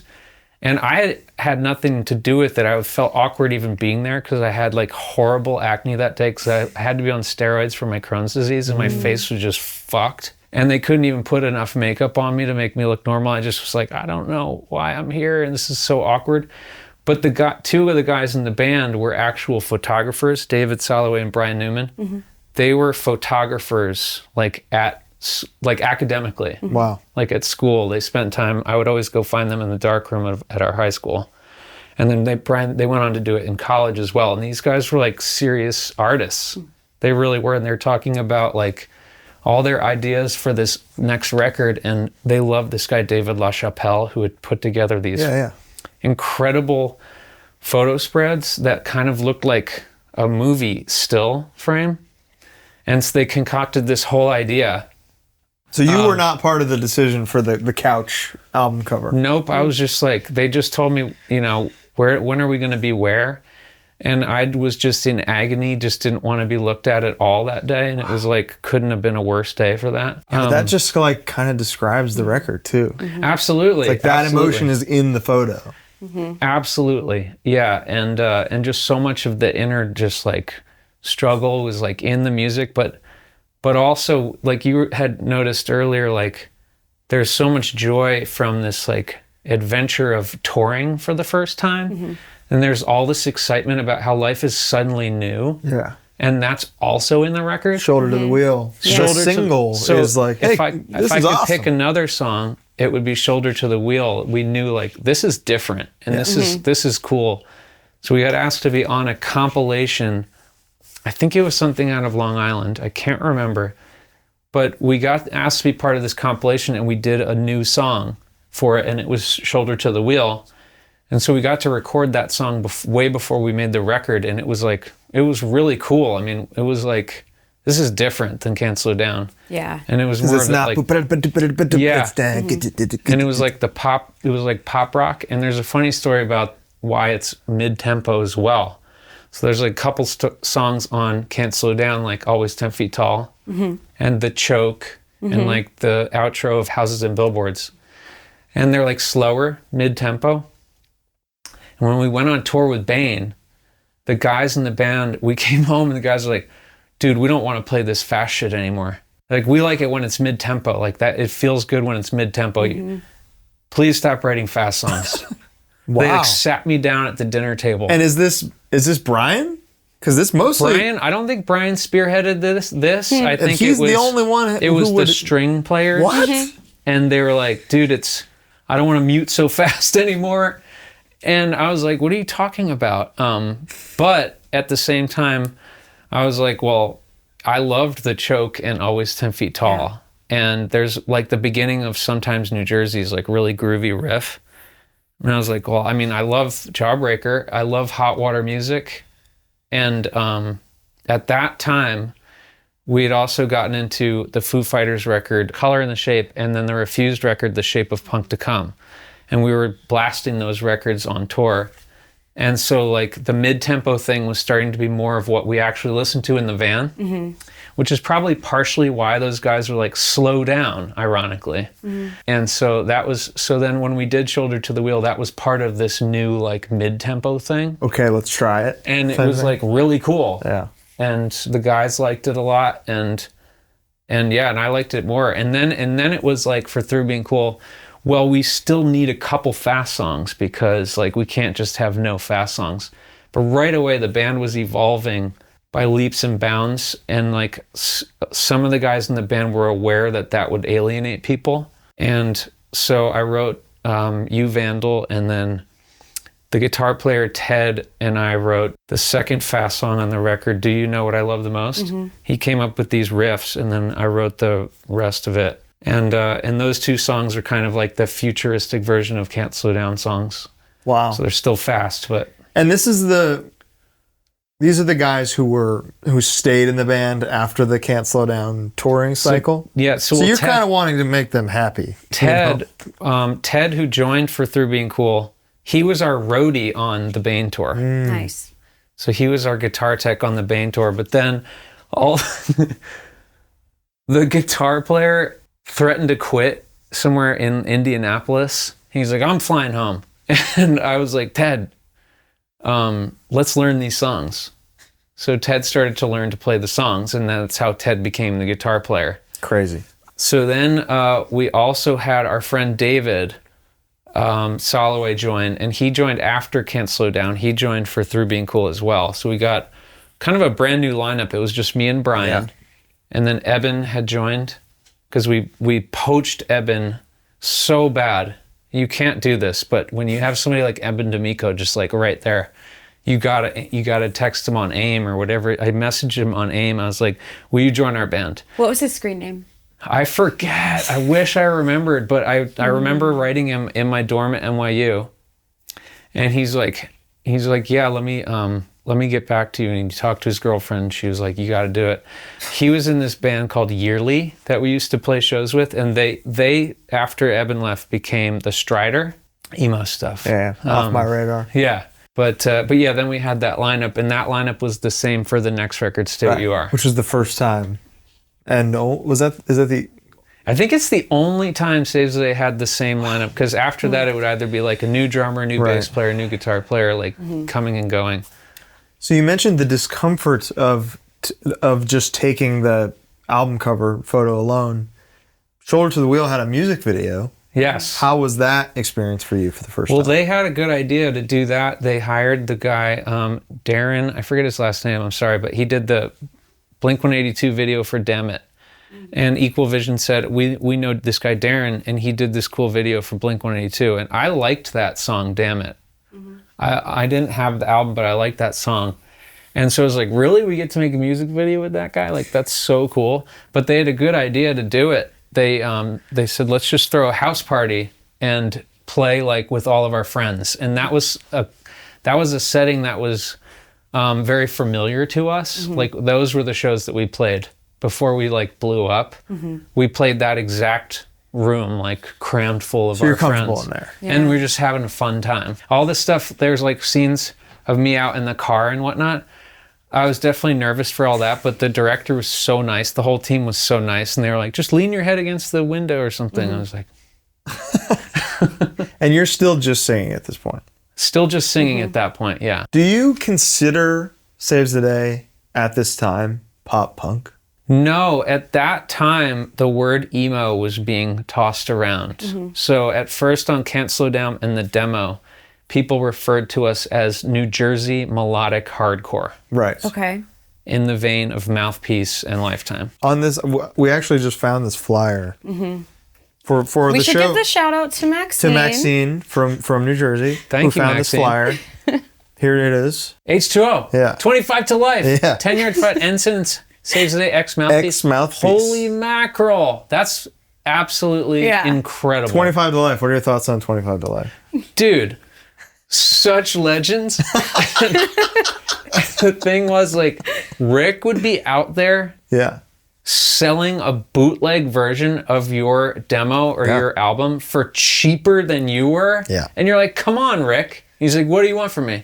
Money. And it was just funny, like so funny. Like, I play chess with Brian Newman, the original drummer, every single day on chess.com, the app.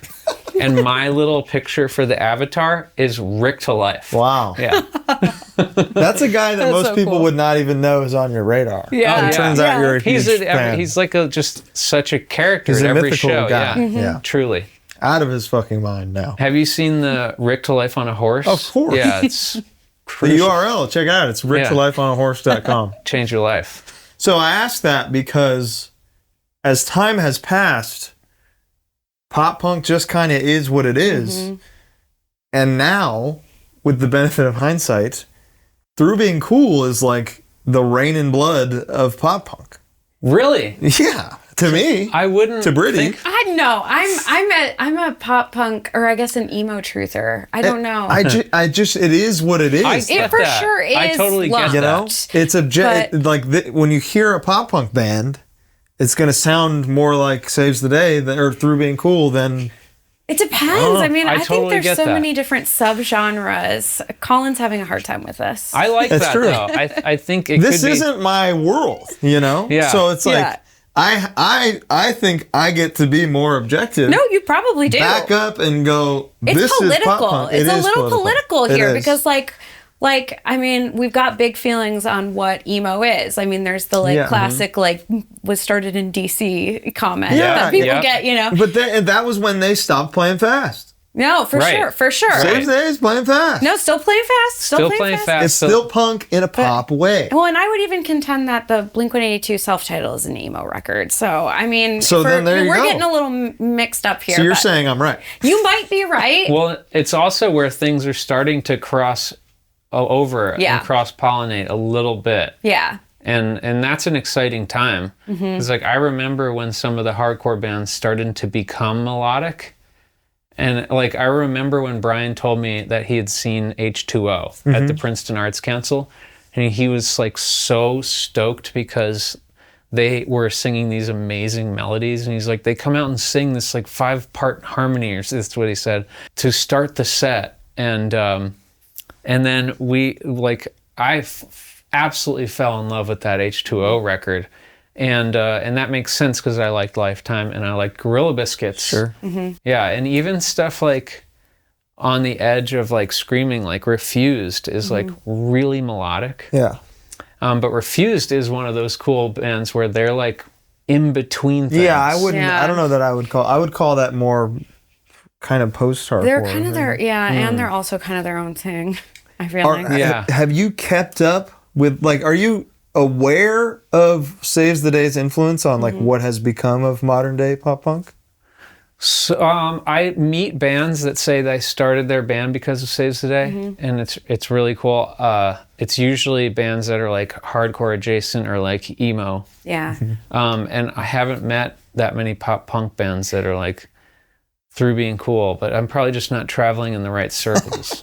Maybe after this. Yeah. But like bands like Title Fight and The Story So Far, like their Yes. earlier material is like you can definitely trace that Well, back. I to only Saves the Day. know because we spent a whole summer on tour with Story So Far, parked next to them on Warped Tour one year, and so we became fast friends, and they told us that the influence that it had on them.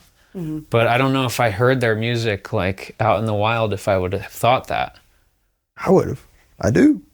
When you're in the wild and you see the shirt that says "Defend Pop Punk," do you feel positive or negative about that? Do you feel neutral. Or Neutral is also I feel possible. more on the side of neutral, and also more on the side of like, whose feelings are getting hurt here? Like, I don't know if anybody wanted to call us anything. I don't know how much, it's not my business.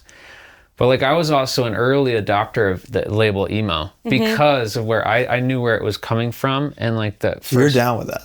I like it because like when I first heard of emo, it was Sunny Day Real Estate, Embrace, and Rites of Spring. And I was just like, this shit is hard. Emo was hard. It was emotional doesn't mean soft. And then Lifetime was still a melodic hardcore band, but like they're super emo. Oh, for sure. And so like I definitely wear it like a badge of honor, badge of pride. I remember when I was had to be evaluated because I was arrested. It's a long story. Great story. I heard the story. Okay, you know it. She was like, "You look a little goth," and I was like, "I'm emo, but not the emo you think it is." Like that's so interesting because goth is a total precursor in the '80s of emo. Totally, like The Cure. Is so emo. Maybe the first. She might have actually been goth. Like this might have been a goth psychiatrist. No, but I was like, you remind me of Susie. I was like, listen, I have to tell you the whole history. I have to tell you the whole history here. Like this is, I was like catching her up, and she's like, okay, so are you gonna kill anyone? And I'm like, no.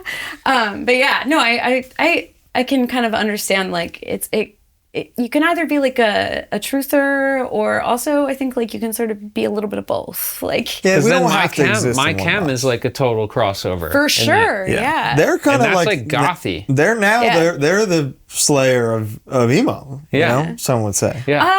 Or Turnstile, like I said the earlier. Turnstile of emo. Love Turnstile. Banned from the Back Porch. Yes. This is in drop D? It is in drop D. Why? And why is this so hard compared to the rest of the record? That was me being obsessed with Refused. Wow. That's like 100% me trying to do like a Refused kind of vibe. Triplets and shit? Yep. Well, and also the metal aspect, like Through Being Cool has so much metal guitar, and that's all Master of Puppets. Oh. Like, so I was super into Refused and super into Master of Puppets, Metallica. And like Metallica's riffs were so uber melodic and emotional. That's classical, you know? Yeah, and coming from the classical background and learning Stairway Day One, that was like right up my alley. Refused and Metallica. Refused and Metallica. What a combo. Yeah, it's crazy. Can't Slow Down comes out and you say it's kind of lukewarm everywhere but Worcester. Yep. How about Through Being Cool? What's the response like? Through Being Cool is a different story because that was like straight away like a phenomenon. Okay. It was like, and I don't think it like sold that many records in like the industry, but what it did in the scene was palpable. It was like people knew about it and there were more people packing out the shows. Whereas like if we played on Can't Slow Down, it was like to 50 people tops. And now we're playing to like maybe, let's say, 200 people sometimes in like really packed tiny rooms. And everyone's going absolutely bananas. Like, and this is kind of all around the country? All over the place. Wow. And there was never any bad shows. Like people were super, super excited. So this is working. Or it worked. It worked really well, like beyond anybody's wildest imagination. And Brian and I had taken the year off NYU and I haven't gone back to school, and that's all because that album just like launched this whole wave and like lit a spark. And you could feel it then. And like when we play those songs now, we did the 25th anniversary of it, like I just still like playing that record from start to finish. It's so easy to get through, you know? Thank you so much. It's such an easy listen. Thank you so much. I just did a bunch of those songs on this tour with Thursday acoustic, and they're like super fun acoustic. Yeah. It's good. It's just a cool thing. It's cool they translate to acoustic. I wouldn't expect it. It is. Me neither. And like, because there's a lot of cool bass stuff, a lot of cool drum stuff. Yeah. So percussively not having that, it's totally cool that it still and then works. like the core of the song is still kind of cool, like stripped down to like a campfire performance. Someone actually requested Band from the Back Porch, actually 2 different times it was requested on the tour, and it was from Thursday's really young fans. So these are people that are just finding this scene of music, and they're like 13 or something, and they like requested that song, and I was like, amazing. I played acoustic and it somehow worked. Yeah. With the palm mutes and wait, so the you hadn't practiced it like that one? recently? I played it in Chicago for the first time, and our bass player Rodrigo was there, and I was like, okay, I guess I'm just gonna wing it. Yeah. And learn this on the spot. I hadn't played it acoustic. I have nightmares about that. Oh, that is a nightmare that I have. Me too. But one of the things is I make so many mistakes that I'm just like up there like, oh, it happened again. Like I forgot the words and I blew it again. Oh, I love that though. That's like my favorite stage presence. Like, yeah. Just I actually don't know what I'm doing. Yeah. I have no idea, and I'm just trying to have fun. Yeah, I'm human. I make mistakes, but I also like the idea of like, I'm winging this for you. Yeah, absolutely. Yeah, that is cool. I'll give it a shot. Yeah, I might fuck this up. I love that. I prefer that over perfection. Polished. Coming from a laptop. You know? Yeah. Tours on Through Being Cool. Any that come to mind? And like you said, you're playing all over the country. It's going really well. Is there a specific tour with a specific lineup that you remember as being kind of the one? Yes, H2O. Kill Your Idols. They took us on to H2O took us on tour, and it changed everything. Wow. For us, because now we're playing to like 400 people. So still hardcore bands. Hardcore. Yeah. Absolutely. It was hardcore up until on that same record. The next band that I can remember really changing our lives was Face to Face. Oh, amazing. So now they were like our heroes too. Yeah. Like Big Choice is one of my favorite records ever. And so now we're on tour with Face to Face, and things were just like stair-stepping up and up.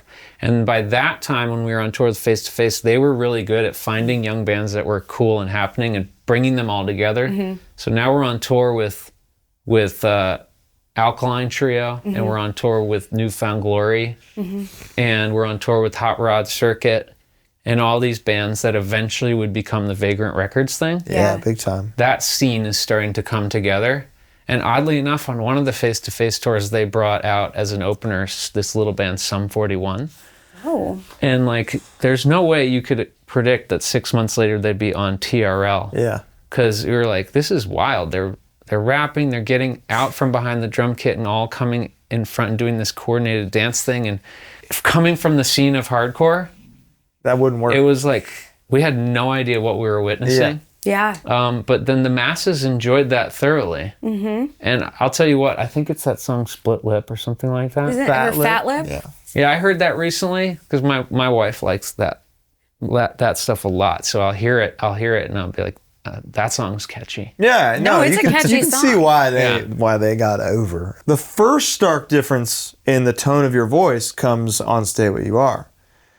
Are you experiencing vocal conditioning for the first time on this Through Being Cool tours? Yeah, there was some of that on the Through Being Cool tour, because I'd blown my voice out tracking Third Engine on Through Being Cool and lost my voice completely, and we had to book those 2 extra days a week later.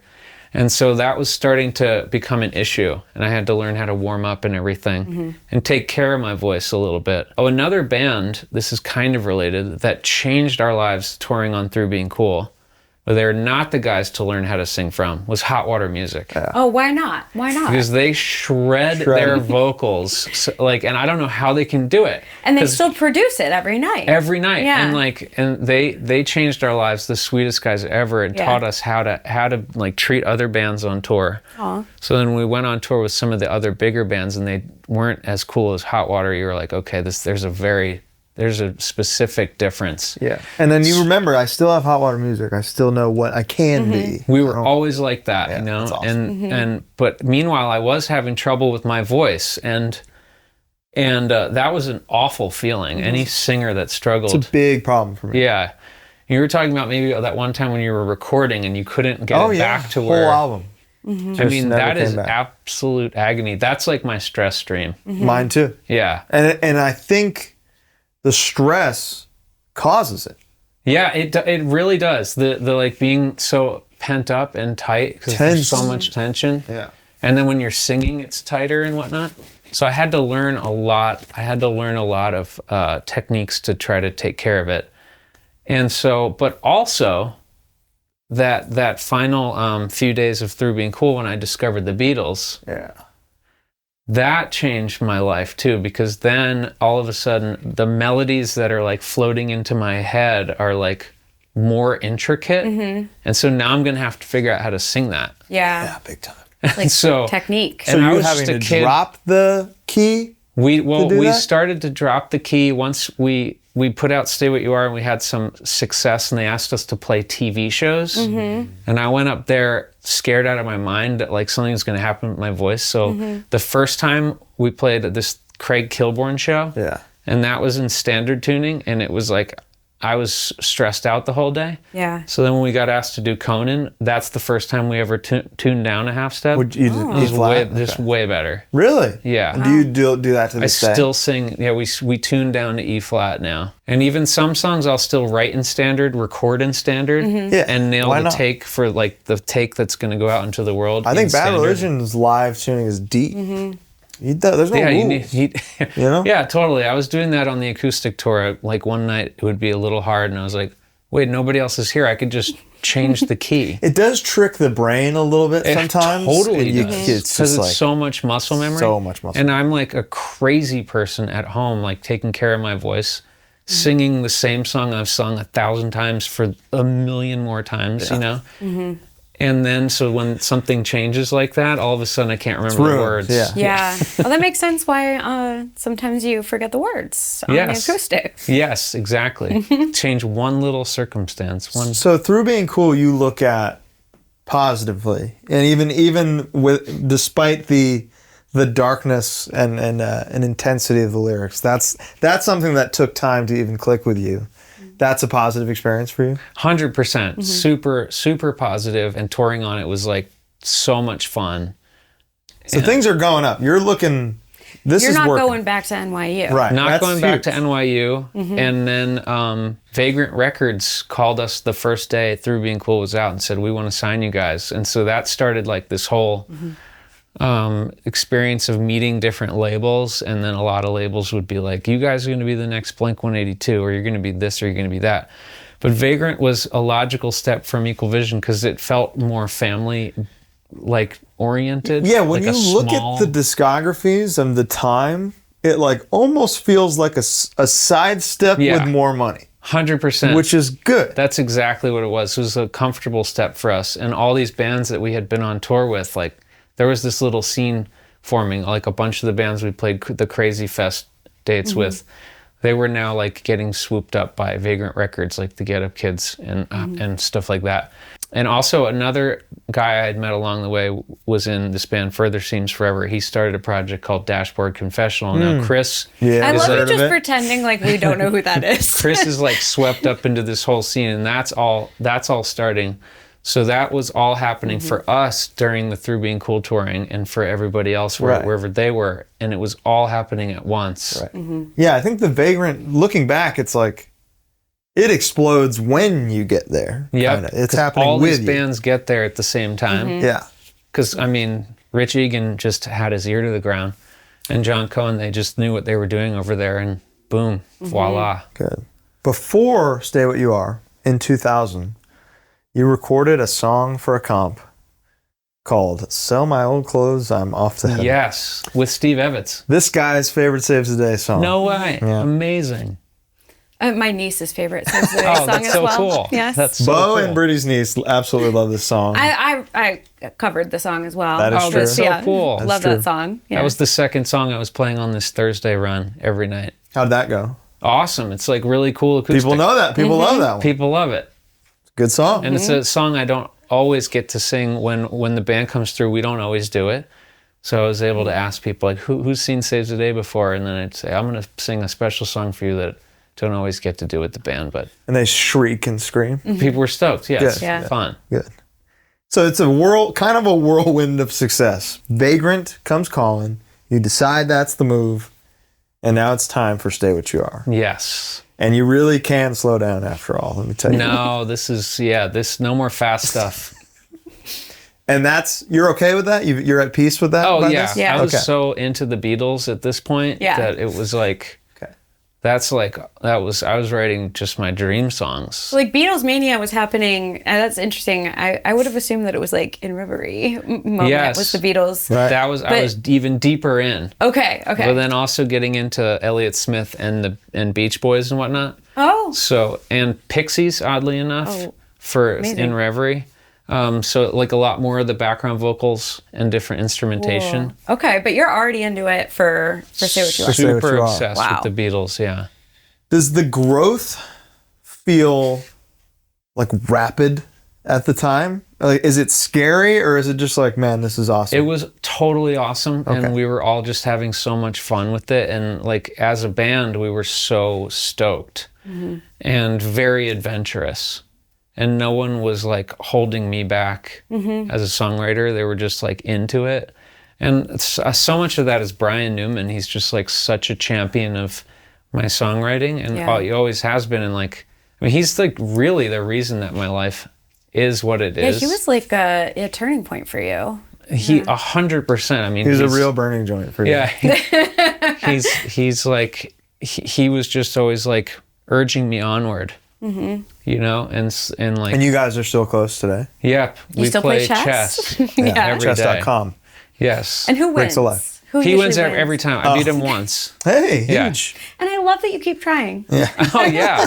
Yeah, it's like life. It's like failing along the way, but learning as you go. I love it. Yeah. Okay, now you decide to play guitar, and is that because of the touring? After Stay What You Are, going into making In Reverie, I decided to play guitar again because I had learned all these cool chords in the interim between Stay What You Are and In Reverie. Like Rob Schnapf, our producer on Stay What You Are, he had done a lot of the Elliott Smith stuff. So he could see that like I was stretching for things that I could hear, but my hands would be doing this. And he's like, I see what you're doing there. Can I show you what you're doing? He was like transposing it for you? And he was like, you see that note up here? If you play that note, it's the same note over here on the guitar. Now you can, your fingers can go. That's the root, and it sounds crazy. And then he taught me like how chords are built. He's like, you have your root note, and then on top of that, you have a major third or a minor third, and he showed me what that was, and it made sense. And then on top of that note, you have a major third or a minor third on top of that note. And that all made sense in the blink of an eye. I was like, oh my God. I just understood it. And I was like, I was just amazed and excited, and like it was a whole new world. It was that moment in Wizard of Oz where everything was in color. I had the same revelation with piano, with the fifth, finding the fifth. Oh, cool.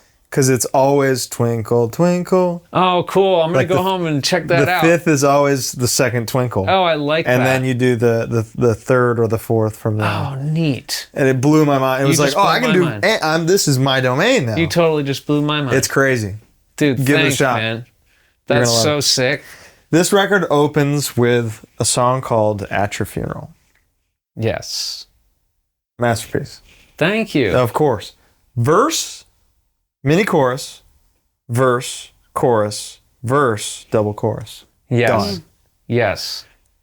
How good did you feel after writing that and hearing it recorded? It went through some changes too, because there's like an earlier version of that song where it wasn't going to open the album.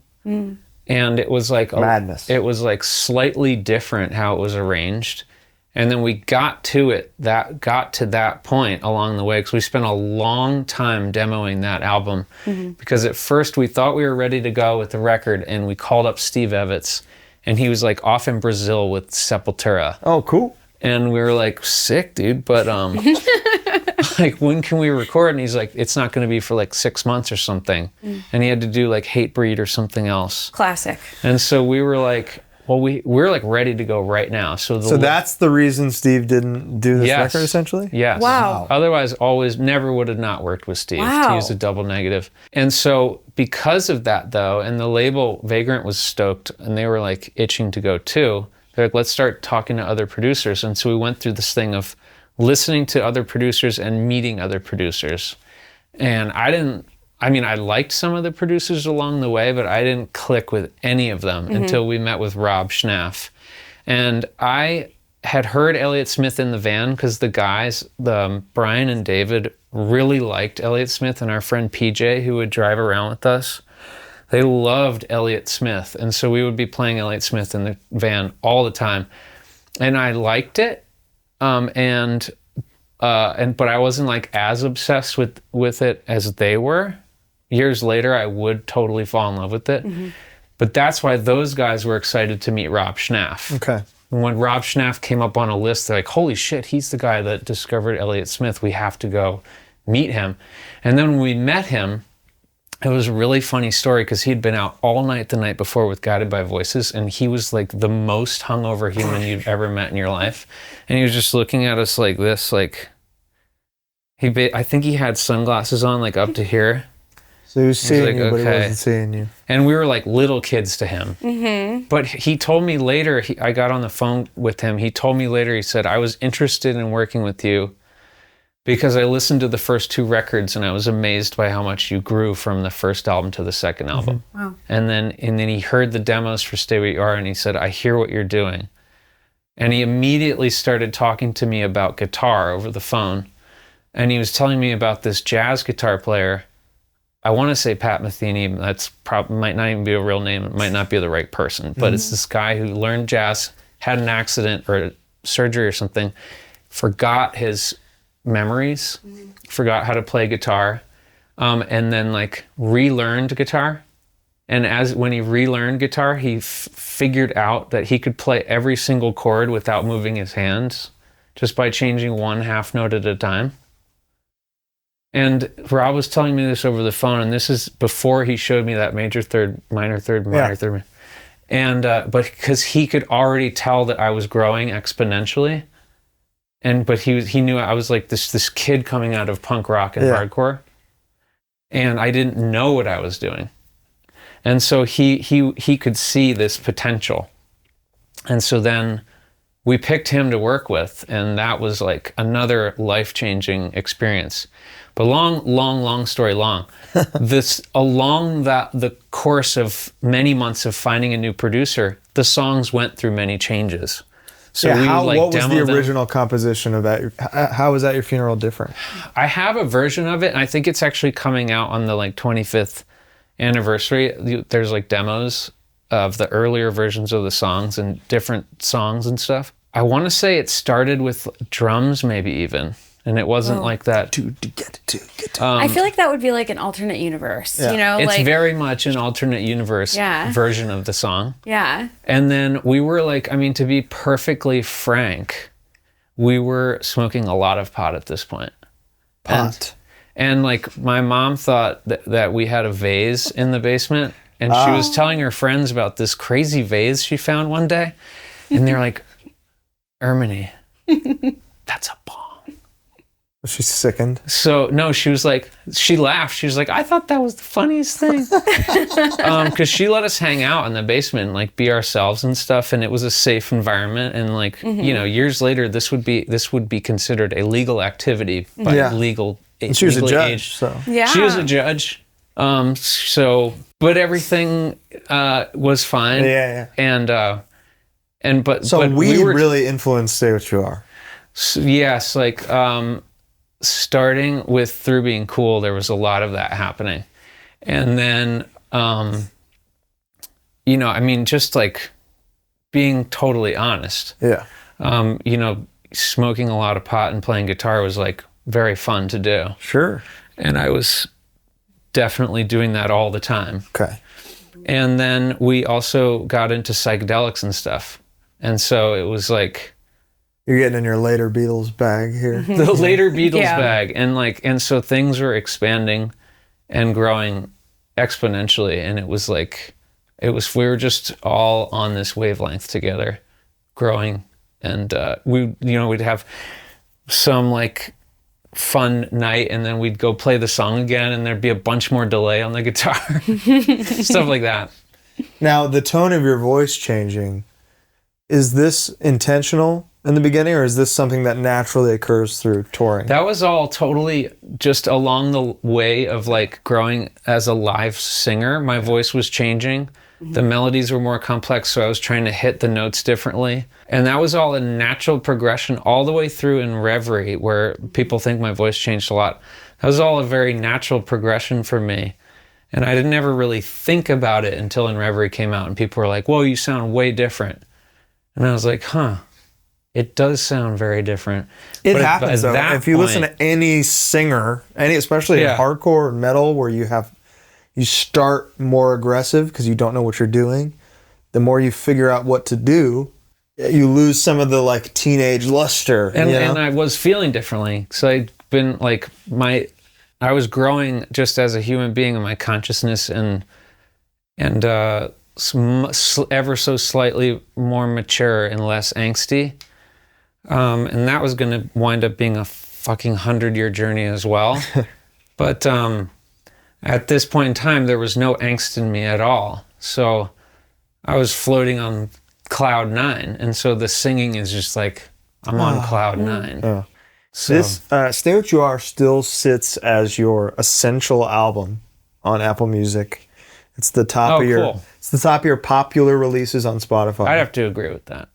How does its impact resonate with you 25 years later? Oh man, I'm so proud of that record and so grateful for it. And I mean, I think it's such a cool album. I mean, I love the songs and I love the lyrics, and that's when things got like really dark in an existential manner, because actually touring on Through Being Cool, we'd had this near-death experience where we flipped our van, and like immediately woke up and thought, like, had this feeling that we were gonna die, and then like everything went motionless and we were like not dead, and then got out and like everything was brighter, everything was more vivid, and like you could hear birds in the trees and stuff, and people talk about that.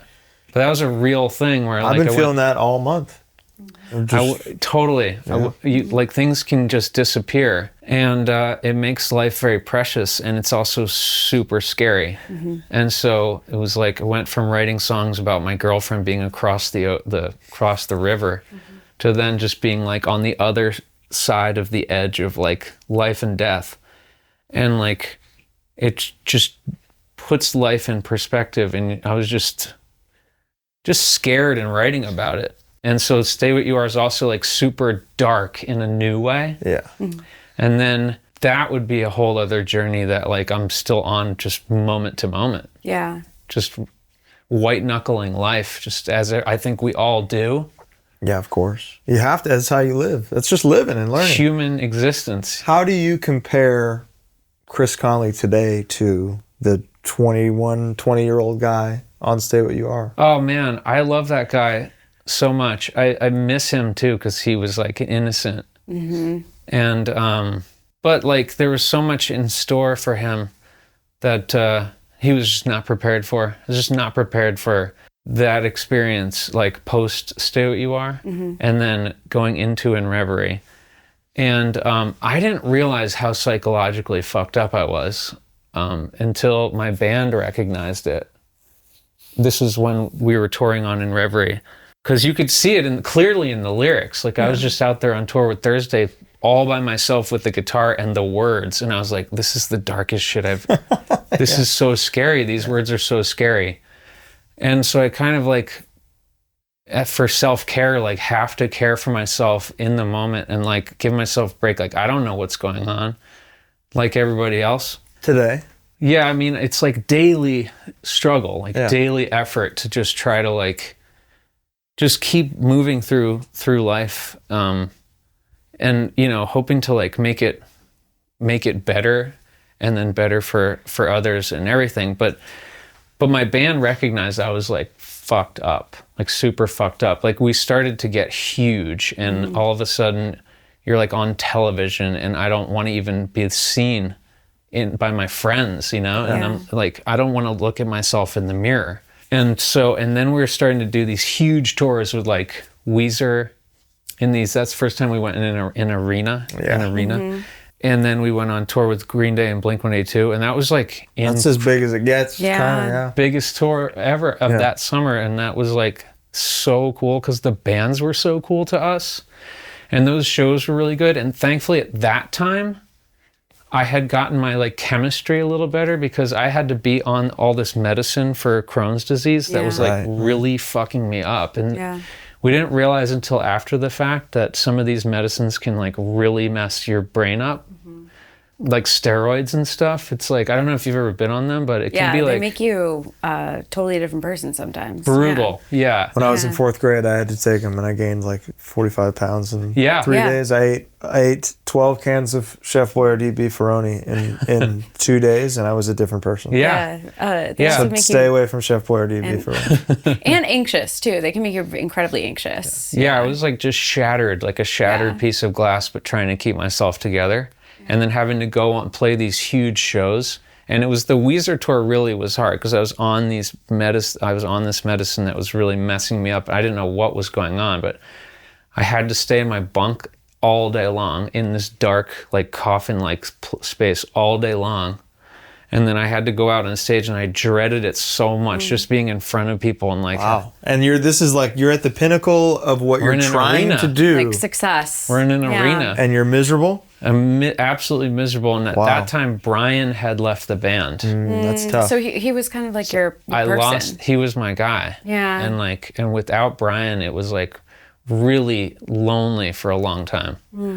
And like, I loved my band members, but like, I don't think they really knew what to do with me as I got more and more depressed and more like just isolated in darkness. And then finally, thank God, my band members finally were like, dude, we have to have an ultimatum talk. And it was like, no more band or you have to go to therapy. And this was after In Reverie, so this is like around 2004. And thank God they did that. I was so angry though. I mean, of course. I was so fucking intervention, angry. you know. Was it about the ultimatum, or how did you feel about therapy at that time? I didn't want to go at all. It was like I didn't want to go, but the thing that they did that was really wise was they found this guy that was a Buddhist in Chico, and they knew like, oh, Chris is into all this spiritual stuff, and so they knew that I would get along with him. And I really did. And he saved my life completely for the first time. He got me into mindfulness and meditation and paying attention to your breathing. Because I remember one time I was talking to him about something I was like spinning out about. It was like really fucked up, and anxiety and depression and everything. Just barely hanging together. And he just went, how's your breathing? And it was completely unrelated to whatever I thought what the problem was. What? And I was kind of mad about that too. I was like, dude, I need to like talk about this thing. He's like, how's your breathing? Have you checked in with it? And I had never, believe it or not, I had never once in my life checked in with my breathing. Why would you think to? Nobody tells you, right? Well, as a singer, I could imagine you might, right? Yeah. And even in that context, I'd never like gotten into breath control or anything. I was just like pushing air. And then, but immediately I started to check in with it. I remember it felt really good, like right away. He was like, where do you feel it in your body? And I could feel it like right here, kind of in the space of my heart. And it just felt really good. It's making me aware of it right now in a weird way. You can have a little anxiety with it because it's also focusing your concentration and your consciousness into like a pinpoint. And that's trippy too. So you're just like more self-aware, and that's like tripping on acid. But then he got me into this book called Jack Kornfield, A Path with Heart. A Path with Heart. And that was a really important book for me. And then my daughter's granddad on her mom's side got me this book called Breathe, You're Alive by Thich Nhat Hanh. And those two books, it was like, thank the sweet Lord. Because those two books was exactly what I needed when I felt like I was drowning in the ocean, and then I finally had a raft. And it was simple too, because the raft was just in my own body, just breathing. And then Path with Heart was just awesome thing that like led you through how to like be mindful of like your all of your experiences as they rise and fall. And I'm just so eternally grateful the band finally recognized like, you're not well. And they sent me to the right guy. And I love music so much, I wasn't going to give up on that. Yeah. And so that was amazing because, I mean, within the first like month of meditating, I had some incredible realizations. Like I would have to lock myself in a dark room and force myself to stay in there for an hour. And it was like brutal, brutal agony. People don't like being alone sometimes. And like I grew up as an only child, so that wasn't an issue, but I was having a lot going on in my head. And like a you lot were of alone with your thoughts. Yeah. Alone with my thoughts, and my emotions were so overwhelming that I felt like I was drowning. And then, but I had this new technique of like paying attention to my breath and naming whatever was in my head, like acknowledging, breathing in, I'm aware that I'm freaking out. You know, breathing out, I'm aware that I want to, you know, tear my heart out of my chest, you know? I was just towing the line, like every moment just saying to myself, breathing in, I'm aware of this, breathing out, I'm aware of this. And I was locked in this room, and like right away within a month, it was like, holy shit, everything is just happening in my head. And that was crazy to realize, because I was walking around with like, we had become this really big band, and suddenly people are saying like harsh things. You know what the criticism is like very hard? Like you'll read the 10,000 comments that are nice, and the one breaks you. But people at this time, we were a big enough band, and because we came from the hardcore scene, people could just walk up to you, like they have access to you. I don't think this happens to like Third Eye Blind. No. Sure. People would just walk up to you and just say how they feel. Like, I don't really like this or that. And I was just like, I'm sorry. Such like an insecure, and I had grown up the one kid that was teased, but now this was like global scale, such a big level. I just wasn't prepared. I don't think there is a way to be prepared either. I mean, it's just so painful to have access. Not only people have access to you, but you have access to them in a way that you don't always want. In a way that I really don't want. I just wanted community is great. Yeah. But there's that whole like, and this is like pre-internet, you'd have to write a letter, you know? Yeah. It's just post-internet like hatred. And the people would stick around the shows just to say that they don't like the new one. You know what I mean? And yeah, so. But it's interesting how internal all these realizations are for you when like you've been writing about these feelings the whole time. Yes, and now they were so intense that I couldn't just tiptoe around life with them. They were smothering me, like they were holding me down, and I was wrecked. You know, I was like at the peak of what you're trying to do. I was a shattered human being, and like just a shell of a person, and like I could barely get through each day. You know, so I really needed these tools, but that early realization, oh my God, like all of those negative things that I'm thinking are me thinking them. Yeah. And somebody might say something to you, but after they walk away, that echo is all your 100%. Head. And I was like, this is fucking crazy. And then this is during your Essential album, you know? Yeah. Well, it was. And well, this was after In Reverie. Okay. So this was that was like my favorite one to write at that time. But then people were like, oh, it's so different. We're going to come tell you. Sure. Oh, so they gave you they gave you your feedback. Yeah, all the way through Stay What You Are, it was like Cloud 9. You hadn't heard the one critical comment, really. There wasn't a single critical comment. I mean, believe it or not. I mean, since the early days of like hardcore people saying you sound like Lifetime, but then Bane took us under their wing, and then it was all the bands took us under their wing. This was the next step was after In Reverie came out, then it was like screeching halt. I'm glad I went through all this. Yeah, you have to. Yeah, I wouldn't change anything. Oh, I also love In Reverie. Thank you. That's an incredible record. Well, thank you so much. Also came to it in after loving your other music, and not on the same timeline though, but like loving your other music, but the things that people had showed me.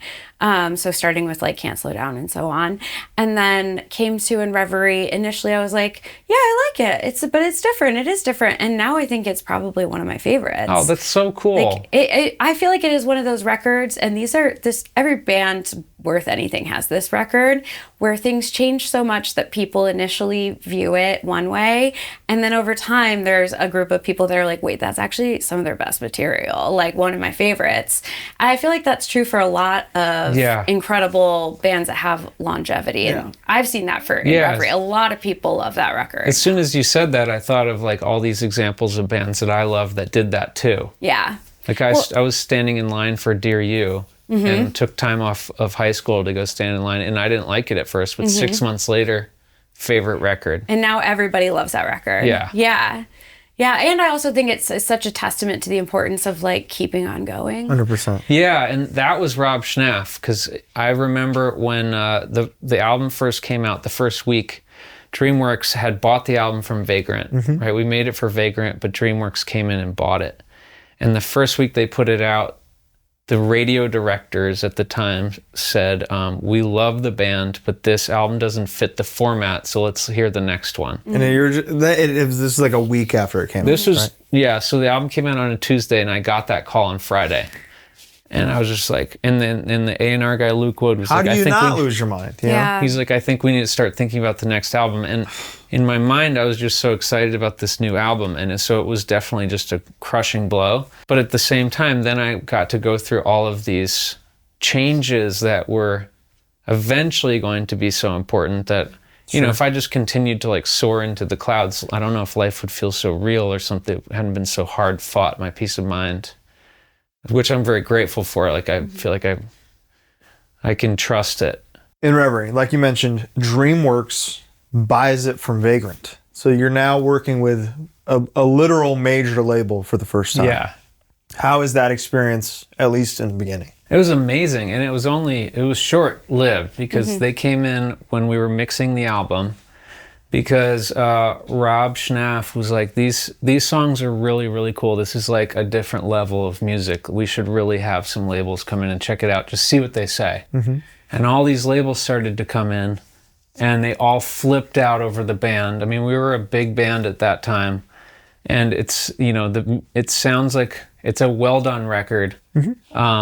And these were people that worked at labels that Rob knew and respected. They also appreciated good music. Yeah. And so they got it, you know, and they were like, this is really cool. And we want Saves the Day. So there was like a bidding war. But the people at Dreamworks were like the most into it, and also the coolest people that we connected with. Luke Wood is really cool guy, and he's played in bands and everything. He signed AFI to Dreamworks as well. Signed AFI. Well documented at this point. And Jimmy Eat World. Jimmy Eat World. Rollins' band is on Dreamworks at the time. Yep. It seems like a cool place Papa to be. Roach, I think. Alien Ant Farm. Alien Ant Farm. Well, can't forget them. Yeah. And so, but we really liked them, and it's since Rob was like, you guys should do this, we were like, okay, let's take the next like logical step. And I want it to be in a, you know, I think Walter referred to it as world domination when he was talking about into another. Yeah, that was the goal. Yeah, world domination. But are you Into Another guy? Yeah, definitely. We like them in our band. That's the best band of all time. Mike's a huge fan as well. Oh, so sick. Yeah. I can see him right now. He's so excited. Quick side note, the newest Saves the Day song is called Invader. And that all came together because Arun had written this riff that Rodrigo said when he heard it, that sounds like Into Another. And Arun told me that, and I said, you got to send it to me. And so then we wrote the whole song around that. But so they're still inspiring us. But we took this next logical step, and we were on Dreamworks. They signed it as we were mixing the album. They signed us and bought the record. So they liked it. That's the they loved it. They bought it from the label that was already paying. Yeah, and we got like a good contract. They were super into the band. Did your mom look at the contract? At that point, I think she probably did. Nice. At this point, we had like a normal like entertainment lawyer, Bill Barrell. That makes sense. But you got to get your mom's okay. Mom's got to. Oh yeah. You know. Judge. Yeah. Lawyer. Entertainment lawyer. Yeah. Everyone knows. Everybody knows. That was such a cool opportunity. And then right away they started working on like the lead up to releasing it. And this was only like a few months long, I want to say. I don't think we were on Dreamworks for that long, because I want to say we finished the record in like February or something of 2003. And then the album came out in September. And then it was like over that Friday. That's, yeah. Which is, so the record comes out, you play on Jimmy Kimmel. Yeah, that was cool. You have your that biggest. Was really cool, that actually. sounds awesome. And the video's out there. You Jimmy can watch Kimmel was so cool. That guy is so friggin' nice. And like such a normal guy. And his girlfriend at the time was Sarah Silverman. And they like had us come back to their green room afterwards. And they just fully hung out with us for like an hour. Just hanging out, like just talking, like easy. It wasn't like entertainment. It wasn't like The Biz or anything. Sure. They're just super cool people. It was awesome. And like the South Park guys were on that night. That's cool. And that my daughter would be so stoked to hear about later in life. She'd be like, no way. I was like, totally way. And then you have your biggest hometown headlining show ever. And then you get this phone call. The phone call. It was like that day, I want to say, we played New Jersey. And it was the day of that show. So that was a surreal day. Yikes. And that was like, that was definitely tanking. My energy was like, I was already just like spinning out. Yeah. So that was the beginning of this weird like juxtaposition of like things are really good, but things are not really good at the same time. Yeah. And just especially internally, I just wasn't prepared for this experience. And then Interscope absorbs Dreamworks. Literally, it was like a month later, we were on tour in Europe. And I got the phone call, hey, Lou called, and it was like, hey, David Geffen sold the whole label to Interscope. And so every band's gone except you guys and like AFI, I think maybe Jimmy Eat World, brand new, I forget. There were like 5 bands that wound up on Interscope and everyone else was dropped. And we were like, oh my God in heavens. We just put out an album like a month before, and we know how labels work. Like they're working on releasing albums months in advance. And if they get a band who just put a record out and it didn't connect at radio, they're already on to like the next thing that they've been promoting for like 6 months or something. Yeah. And we really liked everybody at Interscope, but we also knew that we had met with them beforehand and decided to go with Dreamworks. Same story as AFI. Yeah. And so then we were like, okay, well, we don't want to be here. And they were so cool. They let us out of our contract. Wow. It was like absolutely amazing. And then it was finally like I could wash up on shore and like put myself together a little bit. But right around that time, I got married and we were about to have a baby in 2005. So got pregnant in 2004.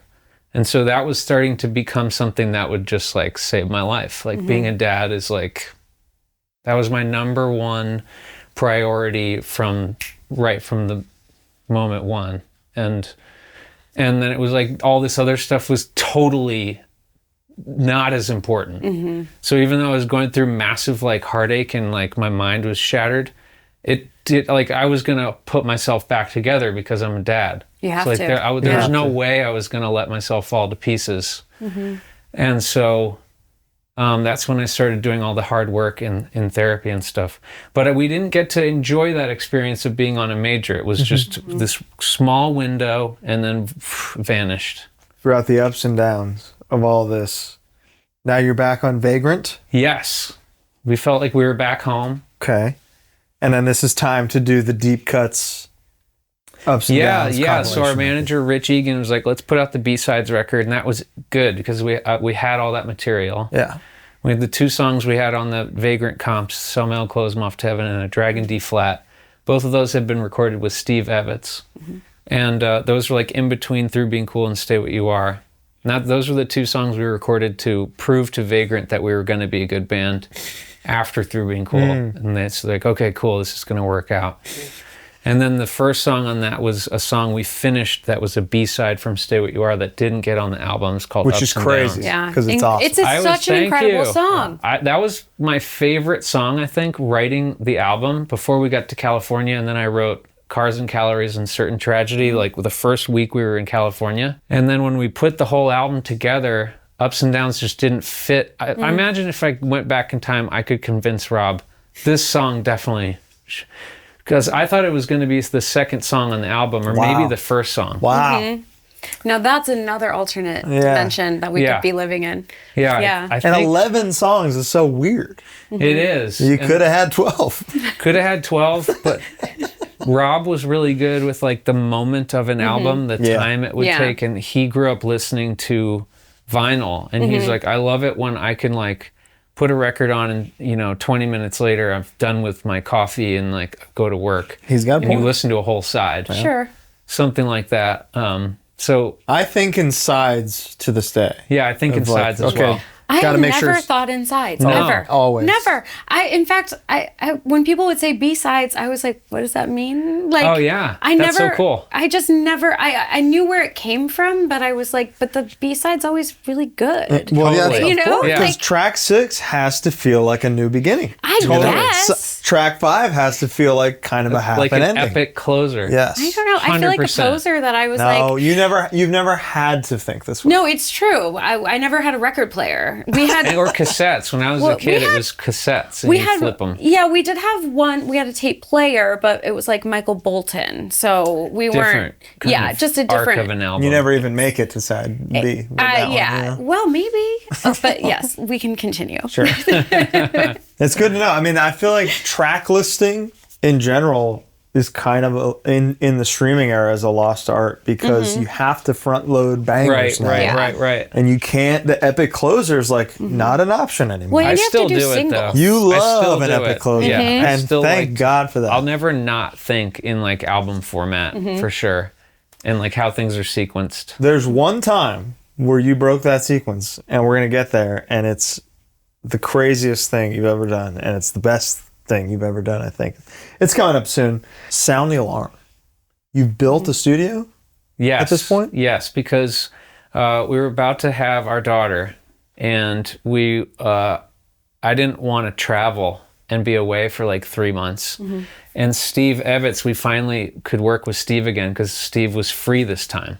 So he wasn't free for In Reverie either? No, that time we wanted to work with Rob again. That's fair. But by the time we did Sound the Alarm, now Rob was busy. So immediately called Steve again. Like I was in fragile place too, so it was like I only wanted to be with somebody that I felt comfortable with and everything. And I just was so excited to work with Steve again. Yeah. So Steve came to visit us in Chico, and we were like jamming on the songs out at this rehearsal space out by the airport. And I had just bought a house for to raise my daughter, so it had enough space to raise a family. And I also had been looking for a place that had like a guest house, or I wanted a basement, but they don't do basements in California. Right. They really don't. So I found a place with a small little guest house. It was called a mother-in-law unit. That's what they call them out here. Yeah. And so I was like, I can put her somewhere. Yeah. I can have a studio out there at some point. But Steve came to hang out with us, and he was like, why don't we just build the studio in there right now? So we just made the studio right then. It was like more of a makeshift studio at that point in time. It was still like more of like a garage feel. But we got these amazing plans drawn up from our friend Mark Hudson, who's also co-produced several of our records. He's incredible. He's like an incredible audiophile engineer, like genius. And he designed this space. We had a guy make the garage into a live room that like sounds way bigger than you'd imagine. Like it's not that much bigger than this room. And then Steve just like had a bunch of gear shipped up, and we made a record. And like I was a brand new dad, and my daughter was always in those like headphones. Big yellow ones? Big red ones. Oh, the big red ones. Yeah. Whoa, different. Different time back then. Now, this is like the most aggressive material since Through Being Cool. Is that intentional, kind of as a response? Well, to there's In like Reverie? maybe a song on Stay What You Are, like As Your Ghost Takes Flight. That one I think could have been on Sound the Alarm. But then there's also stuff on Sound the Alarm, like a song like Don't Know Why, that could have been on In Reverie. And another thing that had happened naturally as an evolution as a musician. So I had gone through this enormous explosion of knowledge with the guitar. And that came to fruition, like the peak of that was on In Reverie, where I knew all these chords and everything's all crazy chords. But then I came to a point where I was really, really interested in the intricacies of song structure. Mm-hmm. And I was like, if I use the cool chord at the exact right moment, it's so much cooler. Yeah. And so I was like really psyched on simplicity and complexity at the same time. Mm-hmm. And neither matter without the other. Mm-hmm. Yeah, you know? That's a really good way of putting it. That's so when cool. You finally when you're doing some complex shit and you finally hit the open 3, and 5. It's like jaw dropping. Oh. Mm-hmm. That's the galaxy brain. Yeah. That's cool. By removing the whole galaxy, you know? Yeah. It's unbelievable. And I was also going through so much emotional turmoil, and those 3 records that came out of that experience. Yeah. Mm-hmm. Like I was saying earlier, I went through this block. After In Reverie was this block, and I was like, I didn't like anything I wrote. But then I had to let myself write crap musically, you know? So I was like, okay, I'm gonna write a song every day. And after 3 months, I had 86 songs, and I wound up liking like a ton of them. But I was going through all this therapy too, and I was learning about like how much was in my head. And so I was like, okay, well, I'm just gonna point the light in there, and I'm just going to write about what's going on in there. And so the whole, like the first line of Sound the Alarm is like burning the door in the back of my mind, because these thoughts, you know, that would like appear in the back of your head. Yeah. That's what I was now focusing on through meditation, and like I had to be aware of them, or otherwise they would take hold and suddenly my body would be clenched around this emotion. And before I would know it, I'd be like seized in anxiety. So I had to stay on top of the thoughts. And so I was just my journal and my Judy Michaels, like just let it come out, just stream of consciousness, and just like, and so now I was like all this shit that was in my head from like 20 some odd years of growing up and not knowing how to process emotions and being that lonely kid, like was all coming up.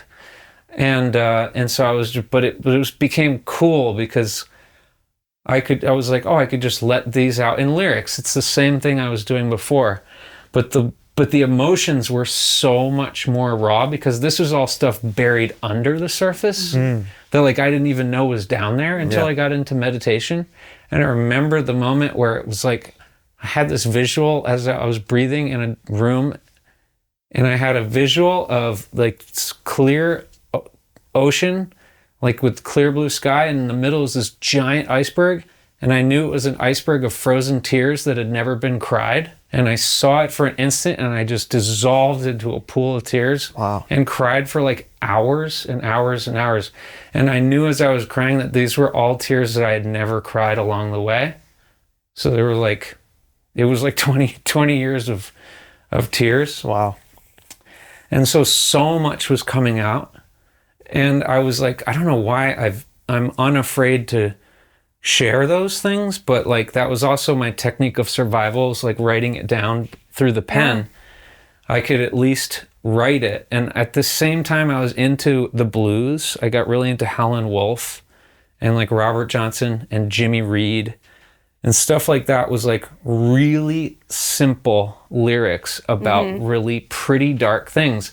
These guys were writing about very hard times, but making it sound fun somehow. Yeah, it's like the juxtaposition feels really beautiful. Yeah. Oh, and that's when I was like, okay, phew, I get where I'm going with all this stuff. It's normal, and these are all normal things to feel when you spent your life making art. Yeah, and I feel so lucky to get to do art, as you know, like to pursue it. And that's all because even through up highs and lows and stuff, when it's so hard as an artist, you know, I was like, I need to go back to school and I'm going to get a job. And my mom was like, no. Fuck yeah.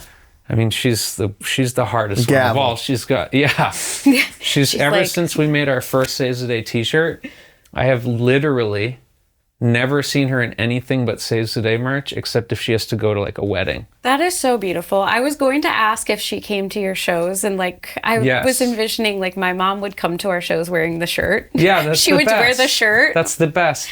Would your mom wear shirt, it to your robe, gavel, everything? or just shirt?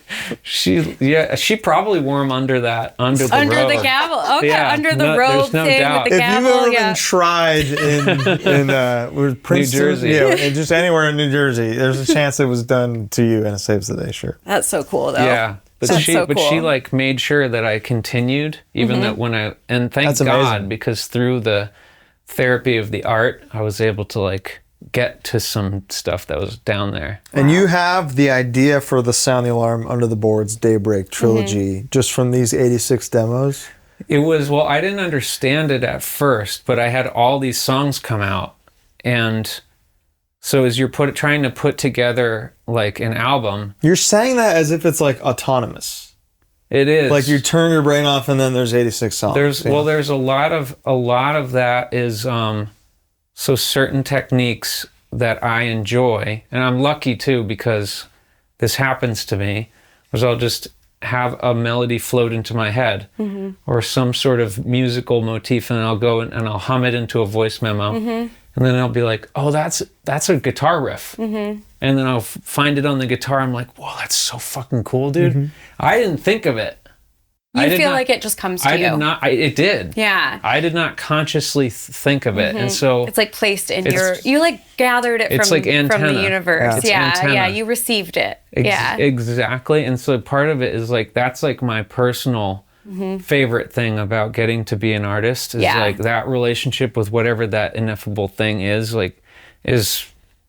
I don't even understand it, but I'm here for the ride, and like I'm bow down, and I'll do anything it tells me to do. I'll even write an album called In Reverie and have everyone hate it. I mean, there's initially. Exactly. You can't. I find nothing happens when I try to go there. You know, when I'm like, I'm going to sit down and write a banger. It's the worst shit ever. No, the best ideas. But that could be cool too, is let yourself write like a consciously crap. And I do that, and I know it sucks, so then I go, all right, I guess I'm waiting until the good one comes to me. And then you might have something that floats in later. Yeah. And I learned a long time ago, thank God for the iPhone, because I used to have like all these like recording gadgets. It was like a miniature recording studio, like everywhere I went, and I would have backpacks, and it was like just in case. Just because I knew if something floated into my head, I'd be so upset if I didn't get myself up and record it. In the night, I would forget it by morning time. I have done that in dreams though. Like I record it in my dream. I'm awake in the dream, and then I wake up and I've forgotten. Those are some of the best ones that are gone forever. But then I wonder if I am just less critical in my dreams. Like, am I actually that amazing of a writer in my dreams, or am I just less critical because my No, I think they're special. Both. Maybe it is both. Somebody should study that. Two things can be true. Dialectical. Yeah, come on. It is what it is. So Under the Boards is chapter 2 of this trilogy. But the first song I wrote out of this mess of songs that was coming out of me is the second to last song on Under the Boards. That's the very first song. It's called Whoa. That was the first song I wrote after In Reverie. Wow. And you're like, this is going to be listen to it unbelievable for the next record. I didn't know at that time, because that was like when you go to put together the sequence of an album. It's important. Yeah. You're like, okay, well, here are all these songs, but like these 13 somehow work really well all together. And you have this one, you go, I'm not here yet. And like that one doesn't fit. And then by the time it's the next one, I'm like, oh my God, all of these fit together. And that was the first song that came out. Yeah. And I'm like, by the time I got to the third one, I already knew at that point that there was this big thing getting worked on. And I had like a chart of all the lyrics, and I had like different colored markers, and I was like making connections with themes and drawing lines and notes and stuff and understanding it as I was going. Whoa is also like very heavy musically compared if you listen to it knowing that it was the first song that broke through, that makes sense. It sounds like it's like cymbals smashing. Or like exploded out of you. Yeah, it exploded out of me, and it was the most incredible release. Yeah. Because after this dark time, it was like, oh, why am I even here?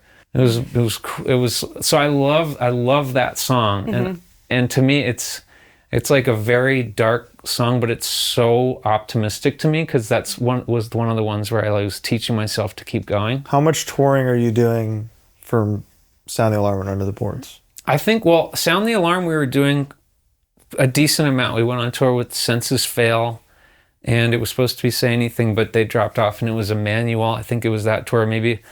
And what does that look like compared to what was happening from like Stay What You Are and In Reverie? So at that point, it was like, where we were touring with like Blink-182 and Green Day and Weezer.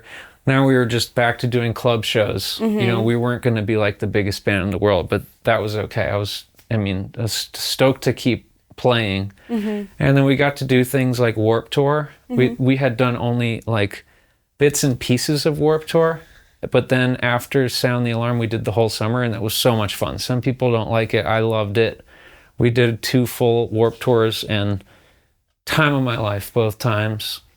And that was really cool, because then you're with a community of like-minded people, family and friends. I was on tour with Bouncing Souls. I couldn't believe it. And what was cool too is at this point you're on tour with like 50 bands. Like, it was neat. You'd look into the wings and like all these band members are coming to watch us play. Yeah. And they know all the words. That was cool. And they'd be like looking at like, what are we playing? And like asking me about the chords and stuff. And like, that was cool. So like that very early on in that new chapter of like post like massive success, that became a real lifeline and also very valuable. Like I treasured those moments where like a musician I respected would say, I love what you're doing.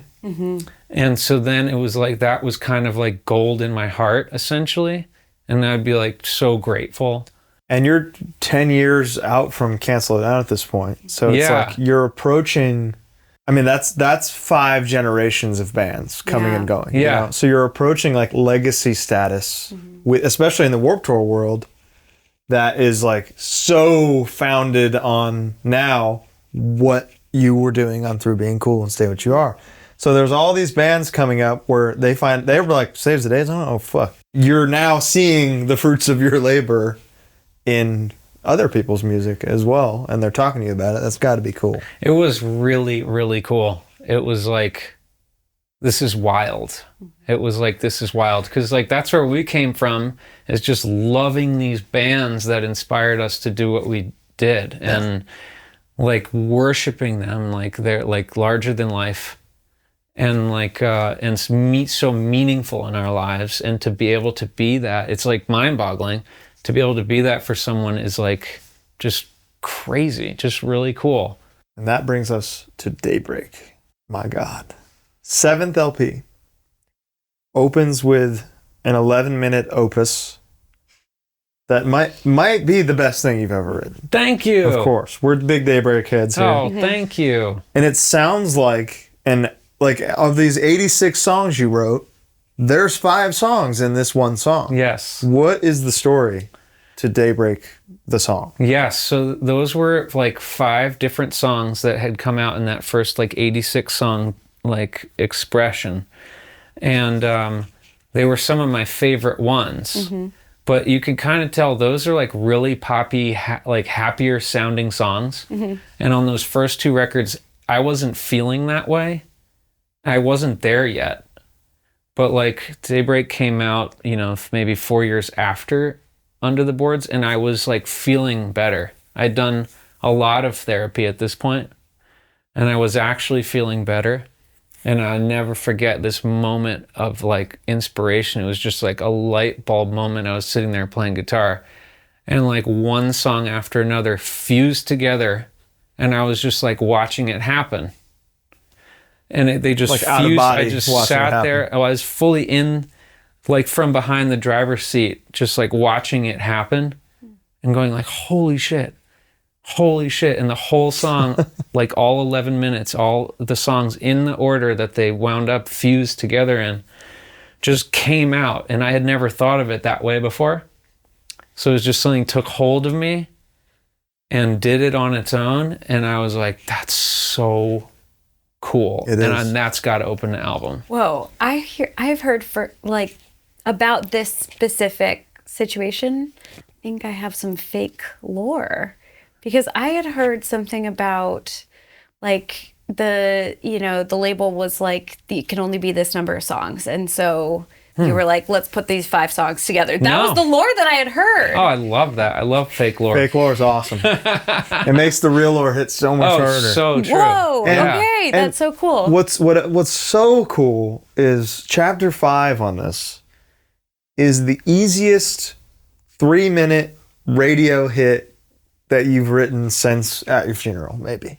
And like, it would have been anti-art for you to rip that out of this. Oh, right. And put it out on its own. Yeah. And you followed that instinct. And I just think that like this song existing is a testament to like your love for the craft. Thank you, man. Yeah, I feel like that too. It's only cool in its context. It's cooler in its context than any of the songs plucked out. I wouldn't say it's only cool. That's the thing is like every chapter's so cool.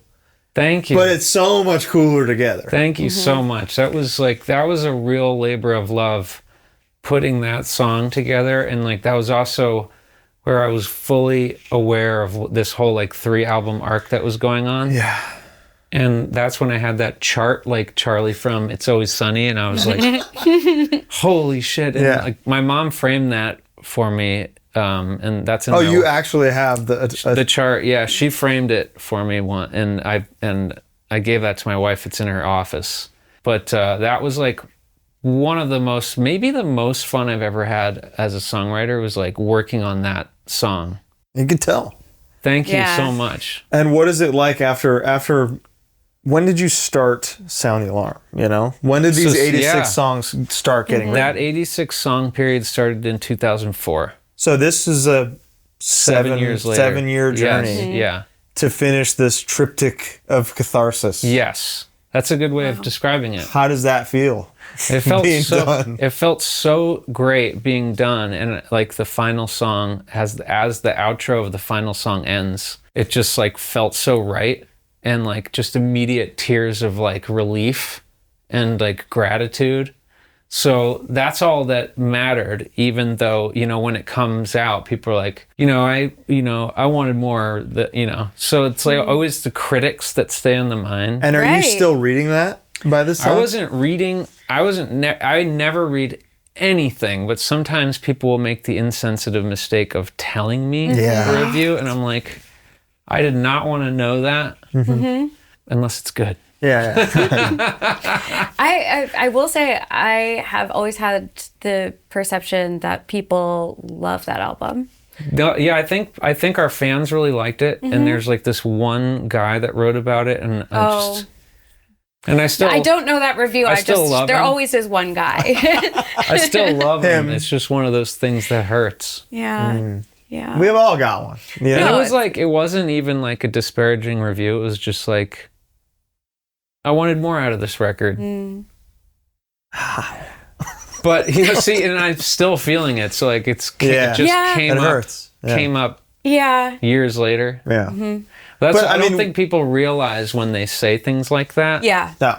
Because, like, I'm like, well, where's your album? And I'm not going to say anything mean about it. That to me is the, like, why journalism can't be where it stops and ends, because the 99.99 Morrissey's the only journalist who's really taken that and been like, I know what I'm talking about, trust me. Yeah, here are my records. Here's this. Everybody else has never really made shit. And if they did, it probably fucking sucks. It's a weird aspect of the culture, and now I think you can't escape. On the internet, it's like everyone's just sharing their opinions. Yeah. I get it. Human beings are opinionated. Yes. But like, I get, it's not only that I was teased growing up, because I've met other people that were teased a lot that turned mean. But like my parents always said, if you have nothing nice to say, don't say it. And I think that's pretty cool. Classic. Yeah. Classic bar. Even I think it's fine to have like constructive feedback. I don't want it personally. Yeah, don't tell me. If you're like, hey, can you give me some? Yeah. I don't want it, but I'm cool with somebody having constructive feedback on something that I've done privately. Yeah. But I also don't want them to write about it on Crate. Like, I don't want some person that Crate's brutal. I'm like, well, you haven't given me anything constructive. Like, you've just said it's mid, which is not helpful. I think there is a place for criticism when it comes from, like, these are the things that could be improved or whatever. Yeah. But so many people think that just saying something is mid is, like, a useful critique, and it's not. Hate is so interesting. You know? Yeah, and that's the fully thing. You agree. It's very strange. You can't escape, and it's captivating. Haters gonna hate. They are, like and then people are gonna go, "Oh, what did he hate?" I gotta hear it. You know, I gotta hear why he hated it. Well, and I say if you don't have haters, it's because nobody's heard what you're doing. That's because so true, as soon as people as soon like as you put it out there, that's so true. Polarizing. Yeah. 8th album, self-titled. Yes. This big, beautiful grapefruit feels like a metaphor for the relief from finishing this triptych. Is it a grapefruit? It's a grapefruit. Okay, good. Yeah, it's a grapefruit. Not a big fruit guy. I don't really know. I don't know about fruit. I'm not a fruit guy. Yeah. No, that's an homage to the Velvet Underground album cover Andy Warhol did of the banana. Ah, very cool. Also, famous. Other fruit. That's fruit? Famously a fruit. Yes. Okay. My niece had that poster. We lived together. My niece lived with us. The niece that loves Saves the Day. Okay. And she had that poster hanging up in her. Oh, so sick. In her bedroom. The grapefruit one or the grapefruit. Oh wow, amazing! Yeah. That was a cool poster. Yeah. So I remember we did Warped Tour that summer, and Equal Vision had printed out those posters, and you could see it from halfway across the parking lot. It was amazing. Yeah. So it is a gorgeous hue. It's my favorite color of that version of the album is the print, because I don't know why this is, but on the digital versions they say they can't replicate that particular color. So interesting. Like on iTunes and Spotify or Apple Music and Spotify, it's more like red, almost as red as the inside of the grapefruit, but on the printed version it's that like neon orange. Yeah. I love that Way color. Cooler. That's the color of my car, in fact. Oh my God. It is the color of my car. If you see her around. And you can tell which car is across mine. The parking lot. Across the parking lot. You really can't. How does Equal Vision get back in the picture? So Equal Vision, we're always still connected to them and love them the whole time. Always just total respect and admiration, appreciation and love and gratitude the whole time to everybody there. And I wouldn't never say we lost touch. And then when it came time to put out the self-titled record, I think we had been on Razor and Tie. Yeah. Equal Vision, we had done the recording for the self-titled, I think, with this like self-funded, like what do they call that? It wasn't like Patreon. It was Kickstart? Pledge. Oh, yeah, that was the original. I'm pretty sure that was the record we did like that. Okay. And That's so cool. then they like bought it when it was done. I could be wrong. I think that's what it was, but it was like once we needed a real home for that record, that was a no-brainer. And like I just love Equal Vision so much. I still cannot believe that we get to be on Equal Vision. Yeah. And what's interesting about our journey is we start with Equal Vision, we go through this whole evolution of like the slightly bigger indie label at the time, and then the major label, and then through a couple stages coming back down and being at a label that we started on. And to me, like that is the full circle like journey of like maybe a kid going to college and then realizing like I'm so lucky to have grown up where I did. And thank God like mom and dad still love us. And so like thank God Equal Vision is still such a perfect home for us. I feel so lucky, and I just think they're such a cool label. And now I look over it and I'm like label mates with like Quicksand and like Hot Water Music, and I'm like, this is wild. That's like something like if you told the younger me I was someday going to be on a label with Hot Water Music and Quicksand, I would have exploded. We wanted to be on Revelation, you know, back in the day. And Equal Vision was like next best thing, kind of, in the 90s. What we wanted to be on any label, but we sent our tape to every single label, and Revelation was like the dream. But every single label said, this sounds like Lifetime. Every label. Even Rev? Jade Tree, Rev, At least they responded. That's not Victory, Doghouse, like every label passed on us except Equal Vision. And so it all goes back to that connection with Sean McGrath from Mouthpiece and Hands Tied, and Steve Reddy had taken a chance on him, and then through him took a chance on these kids from New Jersey. So like it's just crazy to be back all together again. And so we're really excited to be making all of our records with them from here on out. How was the 5-year gap between the self-titled and 9 spent? It doesn't feel like that long, because also I was like a dad on the side. When I'm home, Mute Saves the Day's the side. So like when I'm home, it's just full-time dad. And also when I'm on the road, because thank God by the time my daughter's around, there's FaceTime and everything. Yeah. So I'd read her Harry Potter every night, and we'd spend time together. And then when I'd come home, we would like finish one of the books and then get home, and we'd have like family movie and stuff. But so all those years were happening quickly. But I guess at that time, in between those two records, that was when her mom and I had split up. So those were like lost years in the wilderness of like just the loneliest man in North America, but just like on the job as dad, and like taking my daughter to school and making lunches, and music was always on the side. And so it was really like just raising her. And so, because we did the like sometimes with me, sometimes with her mom thing. And so, but it was like split time, but we also lived very close to one another. So we were like streets away. So I would go take her to school, pick her, you know, I was doing a lot of the on the job, on the ground, daily things that had to get done. So that her mom could continue some higher education. And then also I was like the luckiest guy because I love being dad so much. And I was just like full blown dad mode. Just, that was everything to me. And so like those years in between there, it's a little bit blur like, yeah. And then when we went to make the next album, 9, the world had started to get really gnarly because a certain someone was about to get elected president. And you could just feel in the air that people were unhappy. No matter who you are, there was unhappiness in the air.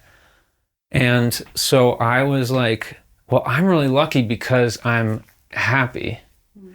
And I've also written every song I want to write about the system of things. Like all the Saves the Day politics are in the lyrics already, and in such a way that I want to say them, and I don't need to broadcast it any further than that. So it's pretty clear. I already said what I wanted to say about the world.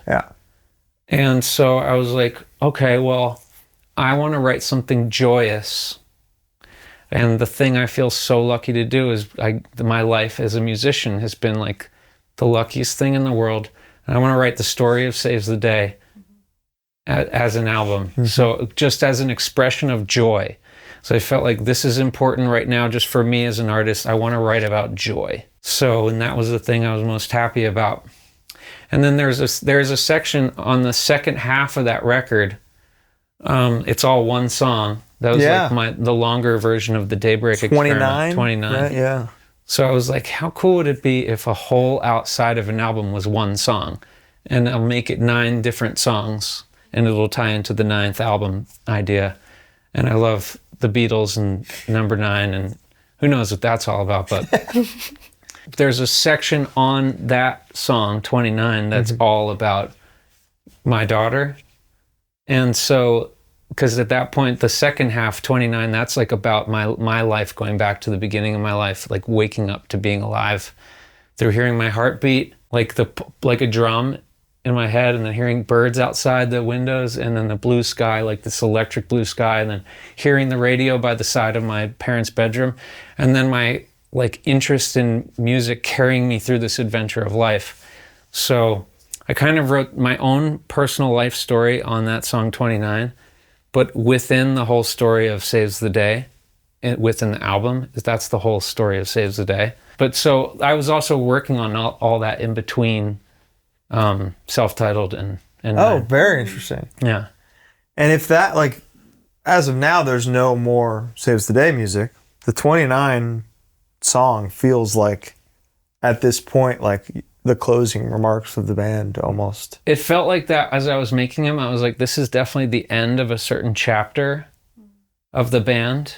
You know, I definitely feel a little bit resurrected and refreshed and renewed. So like the new stuff being back with Steve Evetts is also very symbolic. Mm-hmm. So like this renewed life that we're all feeling together, and the renewed life that I'm feeling, and I have a renewed ability to carry on in the world. And this is so much because I met my wife Angie at a tough time for myself, and the world was at a tough time.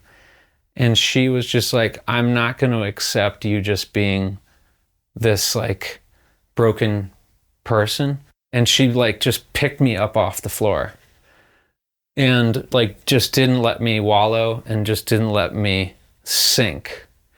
And like, I'm so grateful because like she completely saved my life. And then she got me interested in, well, it wasn't even me interested at first. She just was not going to let me just destroy myself, and I didn't want to lose her. Mm-hmm. And so I wasn't going to do that on my own. I was going to keep myself afloat so I could be a dad. Yeah. That's not a great example to set for anyone, but like my daughter was already in college now. Mm-hmm. And it's not as if I'm not on the job as a dad, but it's a very different thing when now, oh great, now I can sink into depression, because like that's not good for me. No. So, or substances or anything, you know? So I had severe problems. I mean, I just want to be completely honest. I had just severe problems with drugs and alcohol. And so Angie has a lot of experience with that in her family as well. And she could recognize what was going on with me. And she's like, fuck no, dude. And she just picked me up and just like kicked me into the street and got me moving. And she knew like how to get me from point A to point Z. Mm-hmm. When I was like kicking and screaming, I didn't want to do it. When we first started exercising together, oh man, she could tell you some stories. I was disagreeable to be around. It was not fun. I don't want to work out. I didn't want to do anything. Like, I didn't want to do anything at all. And it was like, I had really like fallen so low that like picking myself up was like painful. Yeah. And I even mean physically painful. And like, I'm not even kidding that she had to pick me up off the floor. Mm. Mm-hmm. But I didn't want to lose her, like I said. So it was like very clear. The same way when my daughter was born, it was like, okay, I'm going to hold myself together, do all this therapy, you know, and like keep myself going. And I'm going to show up and be the best fucking dad I can possibly be. And my daughter's great. And, you know, I dug as deep as I possibly could dig to do that. And then I needed a wake-up call, and she came along. And because I loved her so much and I didn't want to lose her, she was like, okay, buddy, these are all deal breakers. Mm-hmm. And I needed that. I wasn't going to do it. And I was probably, honestly, like, I would have wound up drinking myself to death. And I was like too deep into some really bad like tendencies that I couldn't get myself out of, like just dependency and whatnot. And I don't think I would have understood that if I hadn't been in a place where like I'm fucked. Mm-hmm. And rock bottom. Yeah. And but Angie was there, and she also said, I won't be there. I will not stand for this. Yeah. And so that was like, okay, well, I'm going to do this because I love you and I don't want to lose you. I don't want to have a life without you. It's striking that you've had that pivot point for music, your daughter, and now your wife. Yeah.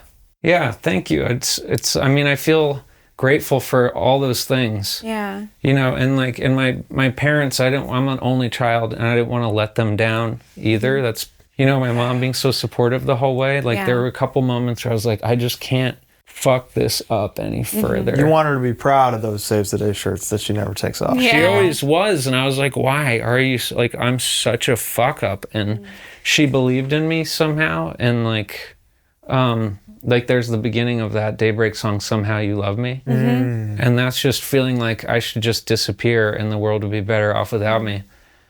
But then you're lucky sometimes, you know, to have those people in your life or like forces around you that are lifting you up or pointing your head in the right direction at the right moment. And you finally see the light. You finally see that sign you needed to see.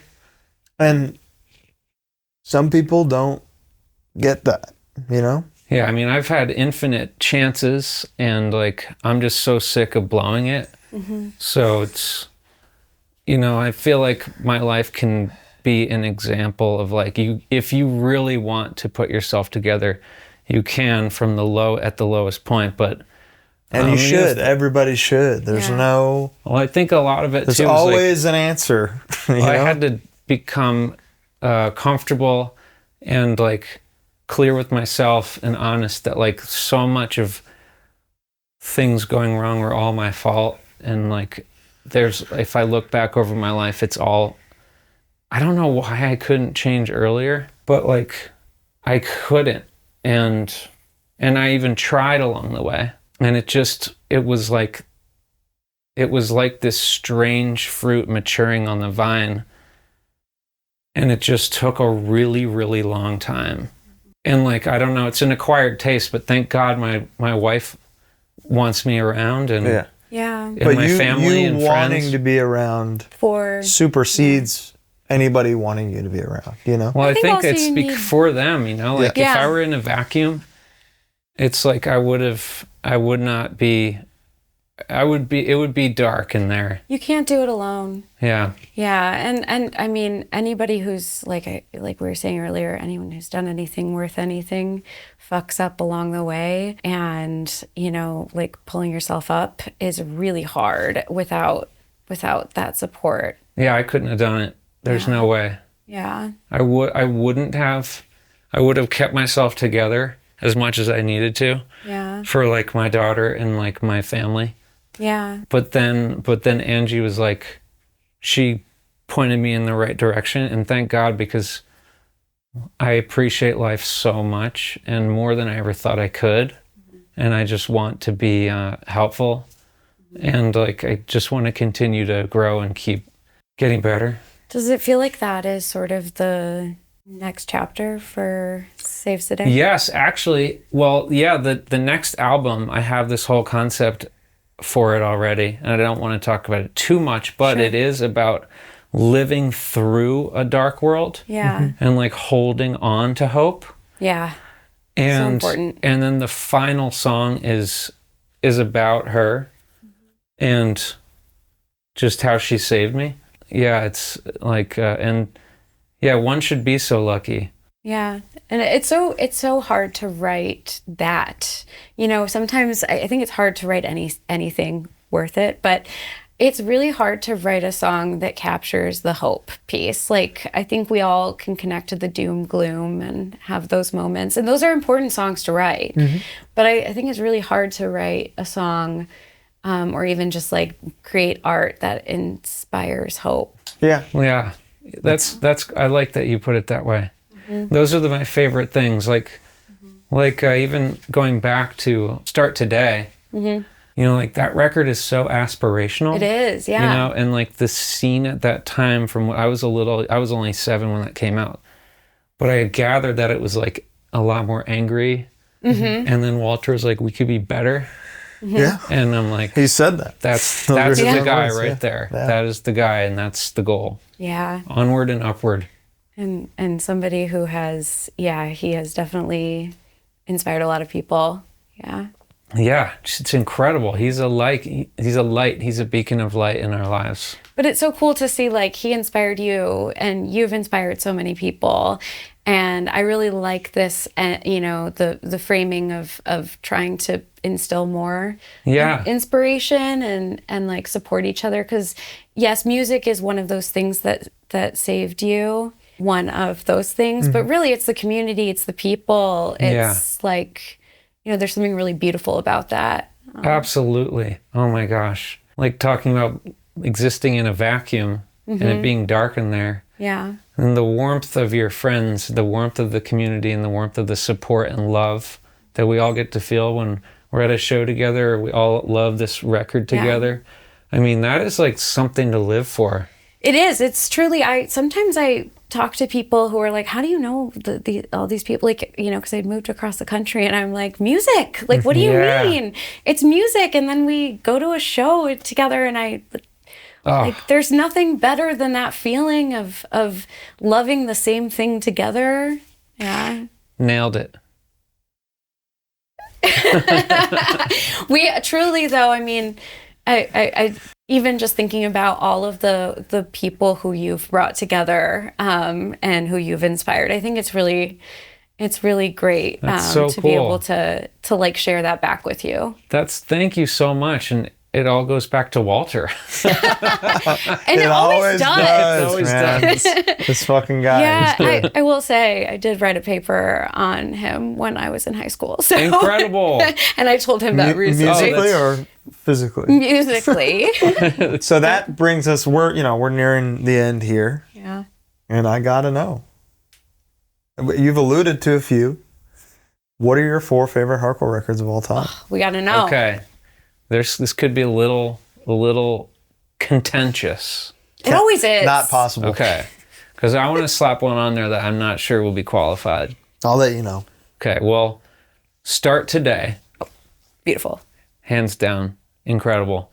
Okay, my number 1 is Hello Bastards by Lifetime. Fuck yeah. New Jersey. What are you going to do? You based your life on it. And it still is like, when I put that on, I'm like, well, this is my favorite shit. Okay. Yeah. Like, that comes on in the gym, and I'm just like, I could lift 1,000 pounds. I can tell. And I'm like crying tears of joy now. Hell yeah. Okay, so Refused Shape of Punk to Come, to me, is a hardcore record. Sure. Because it comes out of the world of hardcore, and I found out about it on tour with these hardcore bands, and they're like, check these guys out. These guys were on Equal Vision Records, right? And then you listen to it, and it's like, sounds like it's from the future. So I like it because hardcore also, true spirit of it is like, it's adventurous music. It doesn't play by any rules. And it celebrates like freedom and individuality amongst in this collective. Like, you support one another, growing and evolving. Like, Start Today is about evolution. So I like that, and I hope it can go on the list. If not, I have alternatives. I'll allow it. Mr. Brett put it on there. I'm not, who am I? So the 4th one for me that I'm only going to mention because I'm not sure it would be considered hardcore, but one of my favorites from back then, by far still one of my favorites, is Dag Nasty, Can I Say? Oh, it for sure counts. It does. Okay. Yeah. That could be an asterisk, though, because there's one that meant even more to me in high school, but there's an asterisk on this one because it's an EP. Okay. No, that's fine. Inside Out, No Spiritual Surrender. Boom. Certified. Period. Command P. Print it out. Okay, outstanding. Chris Conley's top 4. What do you think? I approve. You did good. All right. Phew, I was like really worried about that. So I was like, am I going to get... It's subjective. Okay. That's listen, cool. That's so much the spirit of hardcore, I think. 100%. There's all these bands, and there's like a similarity that connects everybody together in the community, but then also you can have bands that are just different. Hell yeah. And they're still embraced. And that was the story of Saves the Day. Yeah, even when I put Angel Dust on mine and you were like, reference the famous Justice tweet of like, if I'm playing an acoustic guitar up that's hardcore. If I'm playing a banjo, that's hardcore. That's 100%. Yeah, that's a sick quote. Yeah, that's hardcore. Yeah. It's true. Prolific it's Justice true. is like living, breathing hardcore. You breathe the same air as him, you're breathing hardcore air. It's true. Well said. And that's our time today. Oh, so grateful to be here with you. So are we. This is a real pleasure, and it's just beyond an honor. And this is so cool what you guys are doing. And like, this is such a cool scene of music, and you're helping it so much. And I just feel tremendous gratitude. Thank you, Chris. Thank you for coming on. Thank you all for joining us once again. And thank you, everyone. What a journey it's been. Thank you, Britty. Thank you. Thank you, Britty. Britty, amazing. Agreed. Incredible. Really big shoes to fill. Yeah, the biggest. Yeah. This is really special being here with you, too, for this episode, and really special. And I feel like I love Bo so much, and we're a special person. Yeah. So this is an incredible moment. He loved you, man. Yeah. He was like day one Saves the Day guy. You know? Yeah. So this is this would have been a special one for him. It is a special one for him. Yeah, he's here because he's right there. Chris Conley, Saves the Day. Saves the Day LP10. Please visit us all. Come visit Chris. Mm-hmm. He's out in Chico. He'd love to see you. Open doors. Saves the Day LP10 coming soon on Equal Vision Records. Yet to be titled. You heard a little bit about it today. Can't wait to hear it. Thank you so much. Thank you so much. Thank you, Britty. And I'll see you all next week. Bye.